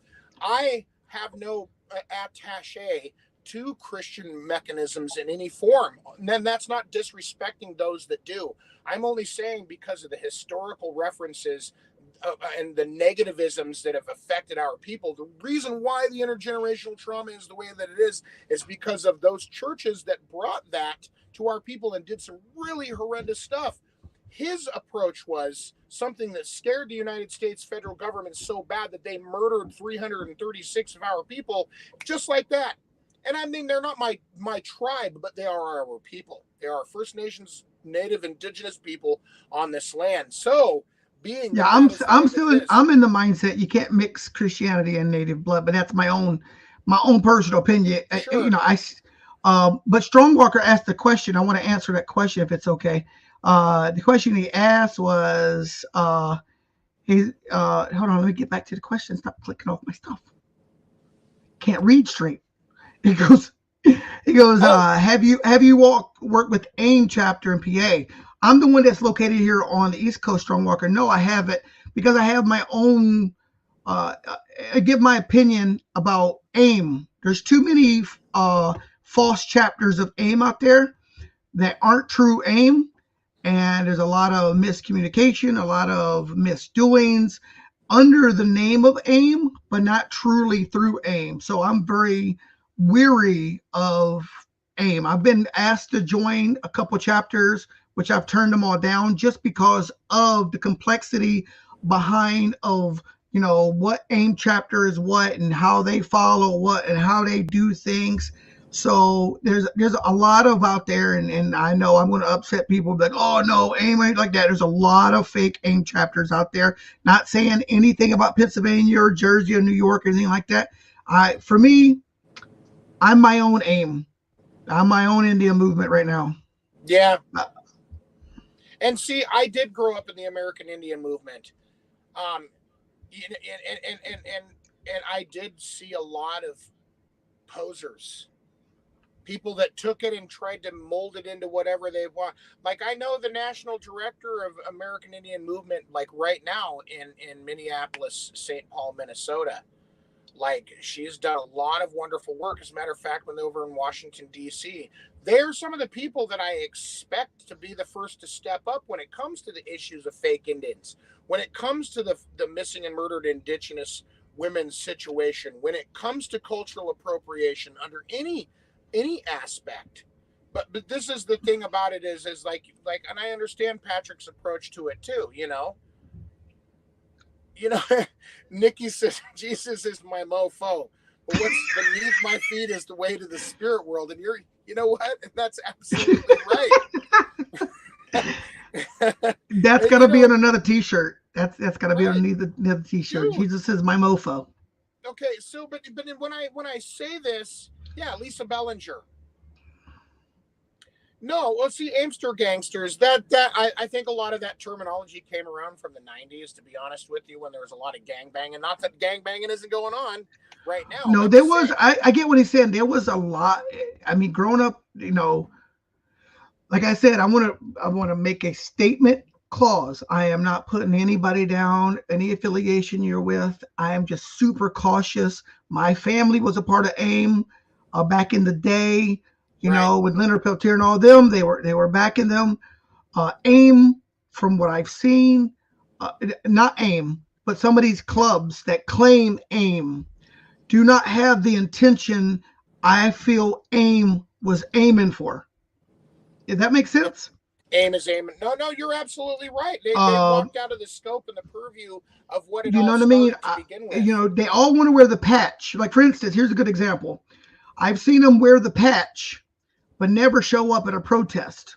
I've seen them wear the patch and keep their mouth shut during very serious things. I've been to powwows where so-called AIM members were there, and the MC and arena director, one of them were a known child molester, and the other one was a known woman beater, and AIM didn't. I mean, in my personal opinion, that where AIM would be coming in to say something. Those were the ones that should have stepped up first. Yeah, right. And they were buddy. And so I am really weary about clubs that I don't have enough information. People are so quick to just join things because it sounds good. I do my research. I talk to people, and I try to get information before I jump. I'm a single father of a daughter, and also a United States military veteran. I do, and I was part of the biggest gang in the United States, the military. So I do my due diligence. So there's a lot of with me not stepping out of line here or disrespecting anybody. There is a lot of falsehood going on carrying the title of AIM. Yeah. Well, and see, like I said, because I'm not trying to redirect it back just to the fake Indians, in those that are in the white community or people that have made really harmful statements about Mexicanos who are indigenous to North America or whatever. I'm talking about people that willingly choose to say that they're representing this. Like you said, they're not out there doing anything. They just want the identity. One of my bros, as a matter of fact, one of the sons of the co-founder of the American Indian movement, put it down like this. He walked straight up to a Catholic priest in Pine Ridge, South Dakota, when this Catholic priest was doling out the invitation on who could, first of all, Sundance, and who could pierce, and who could do this and that and the other thing. And he walked up and he gave that priest an ultimatum in front of all of those people that were colonized in their minds, those elders that were beaten and raped, and some of their family members killed and buried in undisclosed locations. And he walked straight up. He says, "Hey, Father, no disrespect, man, but your time is up. So I'm giving you this time to gather your effects, but you're no longer in charge here." And that's it. And that's what, to me, that is what the United States and Canada both need to hear. I'm not asking you for permission on my identity, and for you to sit there and think, after all the dirty SHIT that you did to my people over the last 530 years, to think you're going to come here and bully me. Bro, there's a thing that a lot of American Indian movement people that really represent AIM and represent the warrior movement outside of that in their own communities will say, bro, you can kill me. You're not going to change the way that I feel. You're not going to change the way that I think. And you're definitely not going to tell me how I can and cannot pray. And then when I heard him tell me that story, I'm not going to mention his name. I can tell you that he's a damn good brother. And that's what I'm going to say. You know what I mean? Like it's important for us to take the control back. It's important for us to say to our children, do not ever let anybody come along and try to turf thug their way into your mentality, thinking that somehow they know something better than you, because they don't. You know what I mean? I wouldn't call them Pretendians, Nick. I just call them super colonized. Yeah. I not really pretend, because if in that case, we can call a lot of people Pretendians. I know a lot of natives out there that will tell other. I know more half-breeds, natives, that know their language, their history, and their creation story more than a lot of full-bloods. Yeah. But the full-bloods holds that Indian title so closely, but don't know. They don't vote in their tribal elections. They don't help out with the elders. They don't know their language. They don't know their history. They don't participate whatsoever, but they're super Indians. They want to tell everybody else who Indian is. But I know a lot of half-breeds, quarter breeds, that know their language, their history. They every time you turn around, they're helping with the community. Every time you turn around, they want to be a part of the community. I'm sorry. I consider them more native than the full-bloods. Yeah. And then that was something that somebody brought up a long time ago. They said straight up, they were like, and this is my bro. As a matter of fact, my bro, Drew, he said it like this, because a lot of people are asking. He's like, well, does it have to do with that? He says, because you'll hear the terminology. Well, they act like a white person, or they act like they're the suit. Like you and I both use the term super Indian. I've had people say that stuff to me. Like, bro, I don't know where your insensitivity towards my identity comes from, but it sounds like you feel threatened by the fact that I take such a vested interest in understanding it. Not that you don't. I'm just talking about the idea that I know where I come from. I know who my family is. I can go back 3 generations at least of people that I know are blood family to me throughout, all the way back into the 1830s. I can tell you about who my people are. That does not mean anything, more or less than anybody else. It just means that I understand. And for you to sit there and try to act like, this is you're just a white person with a native identity. It's like, bro, my brother said it like this. He's like, it's not the color of a person's skin, it's the color of their thinking. Ooh, I'm gonna have to. Dude, I love that. Oh, I love that. You want a t-shirt, bro? Oh, dude, I just felt feathers floating throughout my hair. Yeah, straight that up. Was awesome. I love that saying. Not the color of your skin, but the color of your thinking. I love that, because you're absolutely 110%. I know a lot of white Indians out there, a bunch of apples. We have a whole lot of apples, whole lot of apples out there. And I'll call you apples. That's what you are. Apples, baby. Apples. Red on the outside, white on the inside. Right. Well, and Strong, you're right too, buddy. Okay. I'm going to tell you like this. There was a saying, my auntie and uncle had the Oregon Native Youth Council. As a matter of fact, Luke Wee's family her mom and uncle. Okay. The Oregon Native Youth Council had a saying from Philip Deere, an old school representative of our warrior movement, not just the American Indian movement, but he said straight up, he's like, if there is any child, but one child that wants to learn their ways, then let me take them by the hand and lead them home. And it's true. That's exactly what we need to be doing with our kids. You know, when it comes to fake natives or real natives or whatever, some people in our communities are living in blended families, if you want to know the truth. Some people have gender identities that don't fit the man or woman narrative so much, or they have this, that, or the other thing that we don't understand anything about because we haven't been put into those positions to understand it. We can try to expand our conscious minds and being open and accepting, but at the same time, a lot of those things can be preventatives and stopgaps for people that don't have tolerance. That's where I feel like with our Native community being Native First Nations leaders, that we have the responsibility to learn how to incorporate. That's why I think, you know, a lot. I like with Lou. Lou is a professor. You know what I'm saying? She's somebody that went and spent the time at university to learn her craft and got a doctorate in doing so. I wish for once that we could have an entire construct of Native educators, that we could create our own university structure that included our traditional languages, that revitalized those traditional languages, that revitalized our traditional dances. Your powwow idea about bringing period correct, you know, regalias and well, outfits, as some people don't like the word regalia. But that's the point behind my powwow. My powwow is this subject matter. For you new listeners, if you didn't follow our last show, I'm working on a powwow that is period based, not powwow style based. Now, if you understand what I'm talking about, is I'm trying to get back to the roots of tribal identity.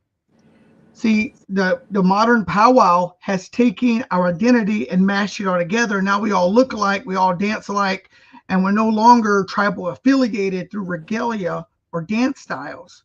The powwow I'm working on will go through period style. So instead of you coming in just being a women's fancy dancer, you'll be a women's traditional dancer between the years of 1715 to 1805. So that means you'd be dressed in appropriate attire for that time period, what your tribe would be wearing during that time period. So if your tribe would be wearing colonial clothing mixed with native clothing, that's what you'd be wearing. And so we would be going by period style for not just for tribal identity, but educational basis. We got to get the concept of white people thinking we all look alike. And I keep saying white people, but I mean all non-native people, because black people are bad for doing it too. Anybody from outside of the culture would do that and generalize us as all Indians, and then we all think alike, and we all speak alike, and we all know alike, and we all pray alike. It's not until we are visual creatures by human nature. That's why racism exists, because we're visually separating from each other. How do you work on that? How do you fix that? Start dressing in tribally identified regalia, tribally identified clothing, where people go, oh, well, you don't look like a Lakota on TV, because I'm not a Lakota on TV. I'm Tuscarora, I'm Skaore, Haudenosaunee. Oh, you don't look like, well, I'm Seminole. We wore patchwork. We wore long shirts. I'm Crow. Well, we wore this because of the weather. We cut our bangs and wore white paint in our hair, and we're a part of the Yellow Shirt Society. Exactly. So until we start identifying with tribal, one thing I love about Claudia is you see Claudia on here. Back in the day, Claudia, my auntie Claudia, used to be a champion dancer, women's traditional champion, buckskin, right? And as years went on, she started getting away from the buckskin. And if you see her regalia now, it's all Mi'kmaq. It's all Mi'kmaq Nation. It's all Mi'kmaq Nation. And people go, well, she looks different, because she is different. It is okay to be different. That's what makes us beautiful. That's what makes us 500 federal recognized tribes, 300 plus state recognized tribes, because we're beautiful being different. We have different languages, different belief systems, different, I'm not going to go to Sundance and Pierce. I'm not going to do that. It's not part of my tribal identity. I practice my own tribal identity of Longhouse. So we need to start dressing. My powwow is about dressing to identify who we are as our differences. And that's what I'm working on. That's what we're referring to as my powwow idea. The powwow that I'm working on right now, it's going to be based off period styles instead of regular powwow styles where you have jingle, women's fancy. You'll go by period style regalia. I'm going to go and I'm going to talk about something real quick too to segue. Okay. Because I appreciate that, and we're going to get back to it here in a minute. Talking with one of my sisters, Jessica, earlier. She's a graduate of the University of Oregon. Damn good sister. She represents the Chicano community very well. As a matter of fact, she works for the largest nonprofit in the state of Oregon. She's part of the Neighborhood Association. I'm not going to give up her last name, but anybody who knows Jessica knows how much of a soldier she is for our Native communities. Just because she is Mexicano, like I said, she's still a Native woman to me. You know what I mean? All Mexicanos and Guatemalans and El Salvadorians, they're all First Nations. And I need it to be understood. Just because there's a lot of people pretending to be Native out there and just so happen to be white by the color of their skin does not mean that I do not have white allies in this community. Okay? Because a lot of people, they hate on white people just because of the colonial and historical traumas that our people have suffered. But I'm here to tell you something. I know a lot of people that just so happen to be white that grew up in the Native way that you're never going to take that from them, no matter what you say or do. Why? Because they were adopted into those ways. As a matter of fact, historically, our tribes had a way of adopting a lot of people that were not Native by blood. And I bring this story up quite often when I'm talking with people about not just tolerance, but acceptance. Like Claudia was saying, Auntie was saying this earlier. Cynthia Ann Parker, I've talked about her before. That's Quanah Parker's mother, the birth father of the Northern style Comanche Peyote / Native American church, which has transferred itself all over this whole continent. That God particle, that medicine. Quanah Parker is Native through and through, but his mother, even though she was a white woman, was nothing but a Comanche. She may have had her parents killed, and she was adopted because they didn't kill women or children unless, of course, that woman was a threat to them somehow in Euro-colonial, imposters, or excuse me, not imposters, but like squatters, if you will, homesteaders, pioneers. They took her twice from the Comanches, and they brought her back to the white society. They dressed her up in white women's clothes. They cut her hair. They did all of these things to her. She would not accept the programming, bro. It's the same as Neo and Morpheus and Trinity and the Matrix. No matter how many times they tried to put them back in the system, they would always find a way to escape. The third time that they took her, she killed herself. I am not a white woman. I am a Comanche. So, I mean, if you want to get mad at me for saying that, if you want to think that somehow because of my feelings on that matter make any difference, and like I said, there are allies out there. And to take it a step further, there's a man out there by the name of Graham Hancock who I've discussed with my mother on several different occasions. I've said this, he said, just by accident you were born in India or East Asia or China somewhere or Russia or wherever you were born on the earth. That is your genetic predisposition just so happens to be from where it is you are geographically. Has nothing to do with this. Your tamina, your heart, your chante, right?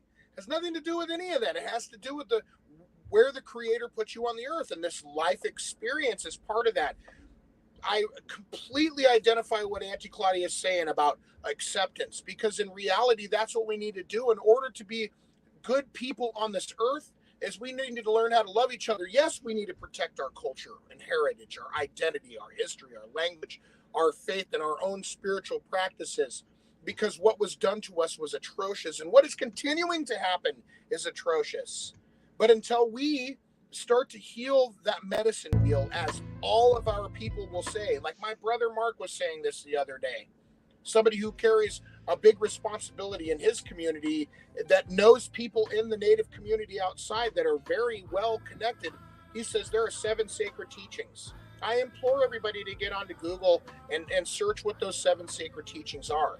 He says there's another situation called the 4 seeds of destruction. When you plant those seeds, one of those seeds is going to sprout up and the other 3 seeds are going to pop out from it. And you have the choice to choose whether or not you're going to continue on with greed, lust, anger, and hate, right? And as long as you continue to do that, it's never going to get better for any of you. So I want to say that to you, all of you out there. We thank you, right, Patrick? We thank you for joining us tonight. Dude, this has been fantastic. This has been a powerful, I don't know how it's touched everybody else, but these are issues, I struggle with personally, and I know I'm not the only Native struggling with these issues, but these are things that I see that our young people struggle with. My daughter is half white. She's Polish, half Haudenosaunee. We're Skoda people, we're Tuscarora people, Wolf Clan, and she's lighter skinned than me, much lighter skinned than me. And she gets that acceptance question, like, I'm not white enough to be white, and I'm not Indian enough to be Indian, so I feel like I have no place. And she, she goes to powwow sometimes, and she gets these other Native girls, and they look kind of down at her because they think that she's a poser, or she's not real Native from her color of her skin. And let me tell you what, my baby, she takes this life seriously. She'll sit there and smudge and talk and talk about ceremony and talk about our heritage and talk about our people. And for a father, I take responsibility. I chose to be with a non-Native. I chose to be with a non-Native, and I knew that was going to come with struggles with my kids, and to see her handle it so strong. She's a strong young lady. She goes to school sometimes. She used to go to school and wear her beadwork to school. Yeah. And she was like, these people used to say, well, I was just faking that. I'm just a white girl. She goes, I know what I am. I know what I am. I know I'm Skoda. And nobody can ever take that from me. And I don't have to worry about my skin color being in the way. And having this identity of our own people, kicking our own people out because they don't look brown enough, or they don't come from the exact same family, even though they do come from the family in the res. It's heartbreaking because people don't realize we're dying off, people. Native people are dying off. Native women are tired of a lot of Native men. They're dating outside of the race. Yeah, and I hear a lot of beating her ass. That's it. I hear a lot of Native men complaining about it. Oh, I can't find a good Indian woman. They were there. They were just too busy getting beat on and mistreated, so they got tired of it. They got lost. And I get it. I get it. I get it completely. And so I that's the way I look at things, is we have to start truly showing our tribal identity to the world. We've become Pan-Indians. That's all we are now. We're just Pan-Indians. We're just Lou took that term and she totally flipped it on its head when she said Pan-Indian. It was so correct and right on the money. And I want to say thank you to Love for coming on and joining us via audio call tonight too. One of these times, Love, we're going to get you on, and we hope you can bring other members of your tribal council, because what I'm looking at right now, is an amazing evolution. A lot of people like to use the term revolution, but I'm telling you, from my understanding, you can revolve around in circles all day long. Mother Earth, the sunrise, the sunset, we all revolve anyway. Water flushing down the drain, you know what I mean? Like, there's all sorts of stuff that spins around in circles, but to evolve also takes a circle, but it's an ascension in that sphere. That's true. Yep. That's what I mean about understanding that. Go ahead, Love. I'd like to say this, and so my daughter, the both of you have seen my daughter, Ron, like, I think the last time you saw her, you bought her some ice cream. She grew up, in the Portland community with Fabian. Nick, my daughter. My daughter is a lot darker than me, and she has been in the Portland a university classroom of Native American Studies.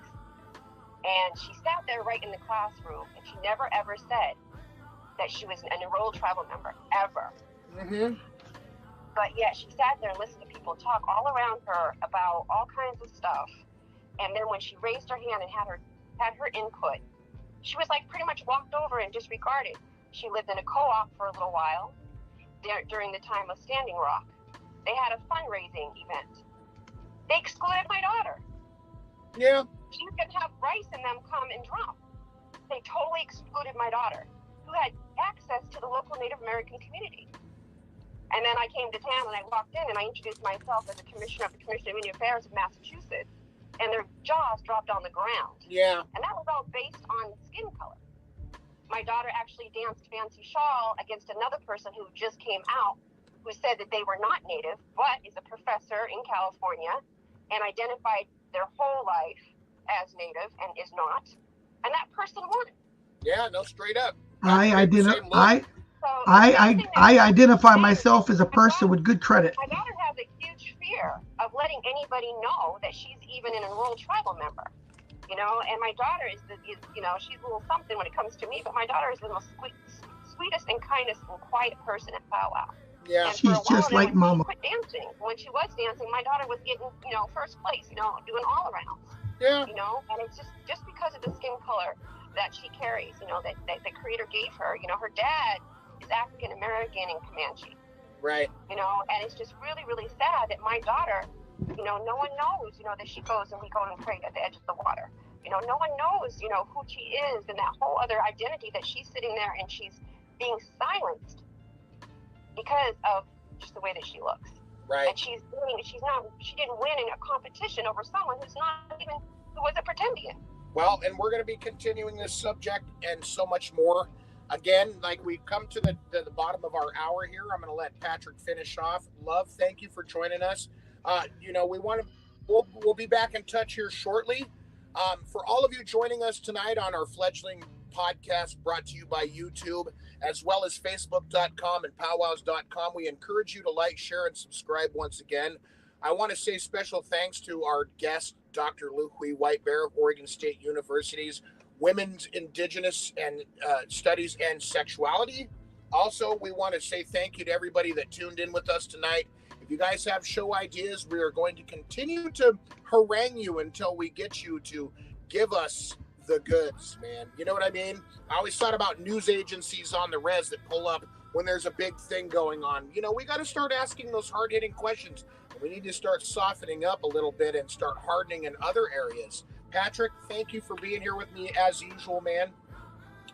Hey, Ron, man, this show's I just love it so much. I've enjoyed myself so much. Ladies and gentlemen, I just want to end the show with just saying our podcasts have just really taken off. It's getting better and better. Today we started our new YouTube page. You know, we're hoping we turn this into a much bigger event. And we're also we have a YouTube going on. We're also going to be starting to air on Spotify as well as starting our social media presence on Instagram. We'd like for you guys, if you show us a little love, if you like the show, if you like the subjects, please, please, please, please, please come over to YouTube, like, share, and subscribe. It's only through the power of our guests and of our viewers that's going to do this. So before we get off here, I want to give a big, big shout out to somebody special. He comments quite a bit, but he's a big part of the show. Nick Belgard, that's Rob Belgard's brother.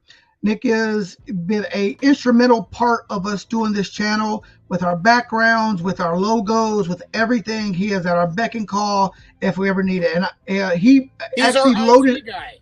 Absolutely. He actually loaded up all this music on here. And he's got a special request. And I think it is very, very appropriate for this show. It's a song by Big B called 3 Bad Habits.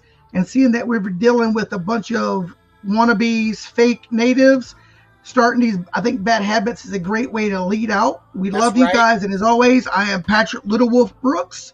And rocking with my best buddy, Rockin' Ron. Thank you so much, Ron. I love you, man.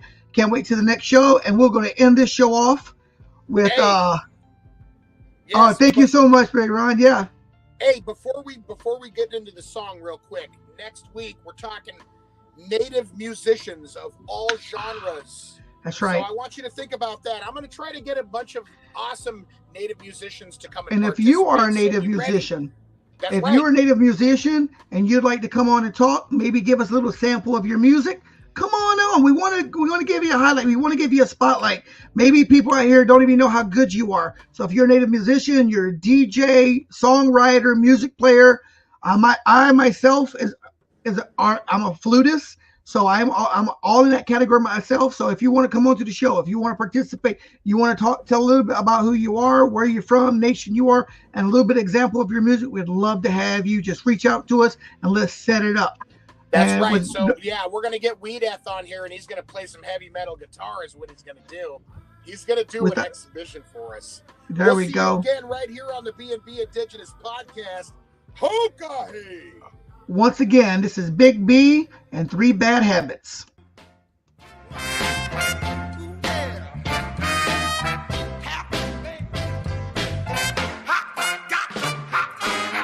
got 3 bad habits. I'm a gambling addict. I can't hold a relationship. All I do is complain about how I got 3 bad habits. I'm a gambling addict.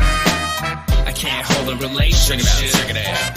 All I do is complain about I got 3 bad habits. I addict when it comes to it. At the casino, I'm always throwing a fit. See, I like mean women that want my Facebook code. I guess my lifestyle is just getting too old. She might say I'm cold, and I just don't care. I'm a selfish motherfucker with the gel in his hair. So I take it on the booze with nothing to lose. Got me singing the blues, not the one to choose. Still I rap at him like Eve tapped at him. Such a bad apple, got game like Madden. So I think it's fun to lose at Wolf Run. So I skip all my sheens, go and play 21.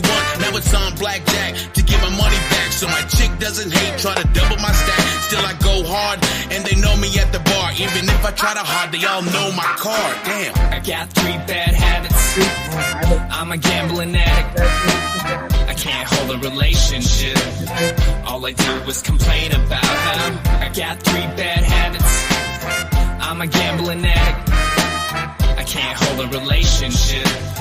All I do is complain about how I got 3 bad habits, as a matter of fact. The one of them's when the girl is trying to sing from my sack. Don't get attached to them, they love it when I rap to them. Talking about Nate is the name, they're getting tattooed. To fall for the beautifuls, the pretty and the lack of complex. I try to spit game of Richard Sherman, and it's ever since I dropped my ball. I've been always trying to score, always hit it and quit it. Then I'm out that door, treat them like fast food. I'm alley cat cool, don't mean to be mean, not trying to harass you. I'm just a rap dude with the vice, I admit it. Yeah, I'm just a fisherman with the bait, and they did it. Relationship ends always on the weekends. Chasing waterfall, TLC, I'm creeping. I'll sneak in Sunday, and we'll try to make up. Start an argument Friday, and again we'll break up. I got 3 bad habits. I'm a gambling addict. I can't hold a relationship. All I do is complain about how I got 3 bad habits. I'm a gambling addict. I can't hold a relationship. All I do is complain about I got 3 bad habits, I'm the baddest. I smile too much like a positive addict. Mad critics always bitching I'm too positive. Maybe become a punk and start robbing shit. Another bad habit is I'm rapping on hits.